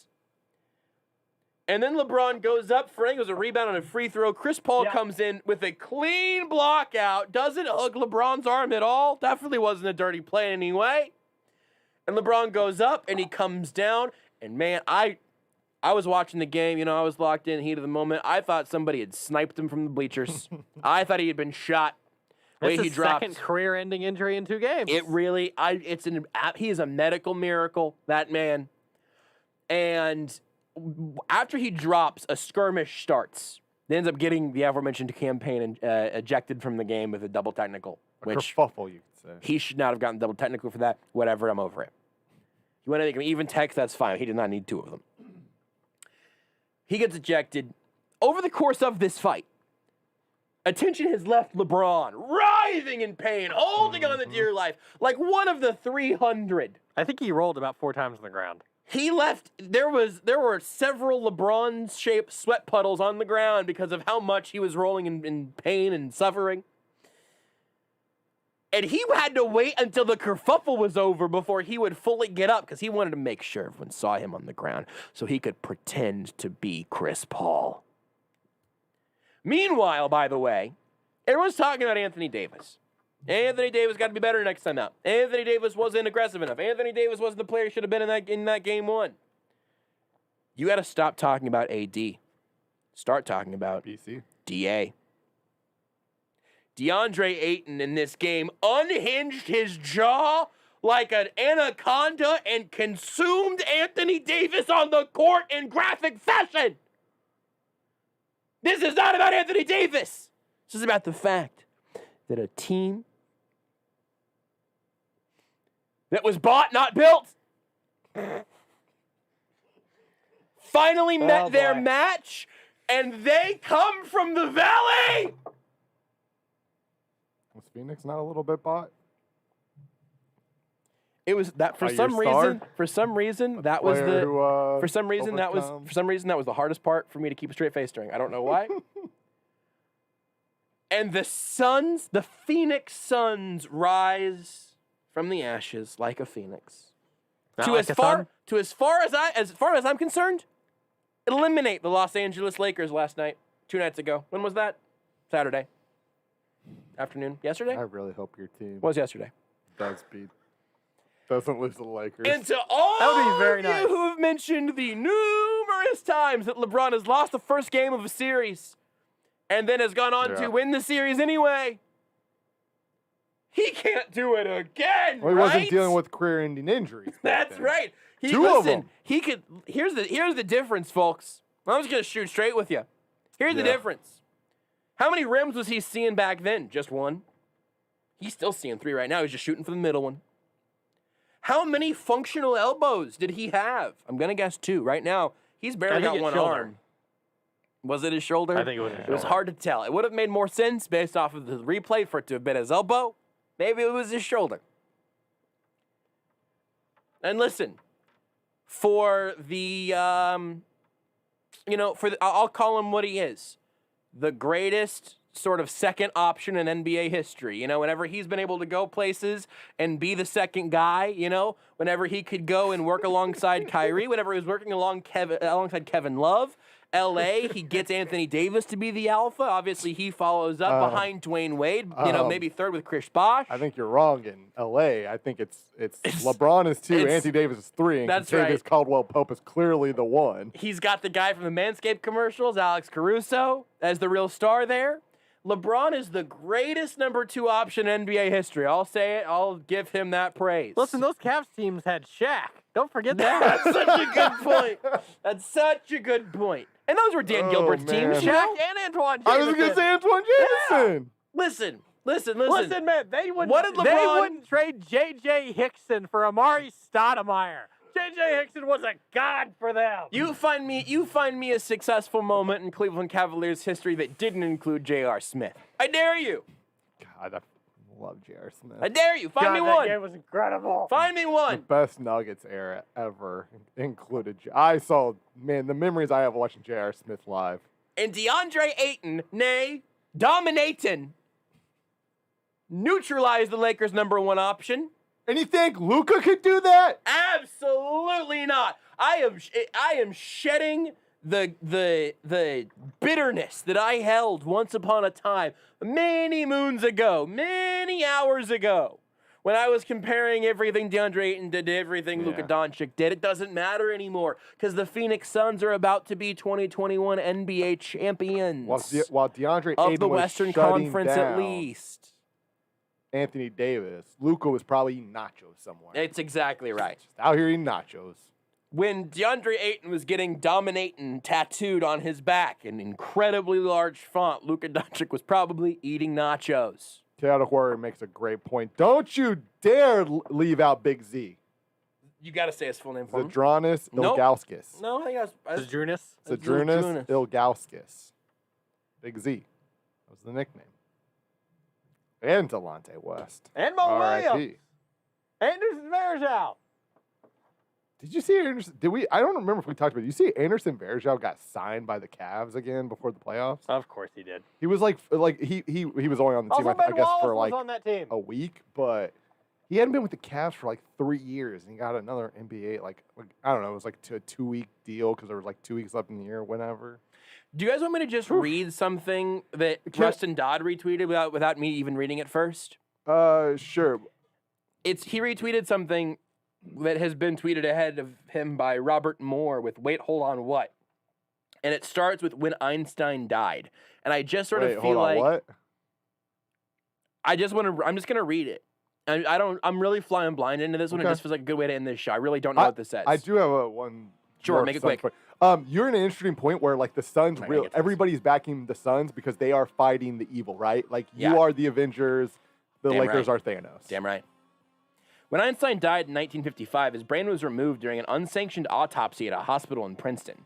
Later at the University of Pennsylvania, a pathologist named Thomas Stoltz Harvey sliced it up for research purposes, but kept some of the slivers for himself. Harvey, who'd since been stripped of his medical license in 1988, moved to Lawrence, home of the University of Kansas, where he presented one of the slivers to local author William S. Burroughs, after whose death in 1997 it passed under the possession of.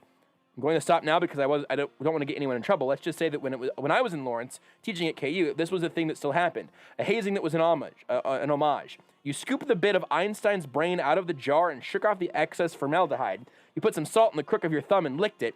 After which you took a shot of cheap room temperature tequila and sucked the brain bit until your mouth went numb, till the formaldehyde paralyzed your lips and tongue, and you couldn't understand. You couldn't feel make yourself making language like I just did just then. Bye, Mom. Early Sports with Joshua Brisco on Sports Radio 810 WHB.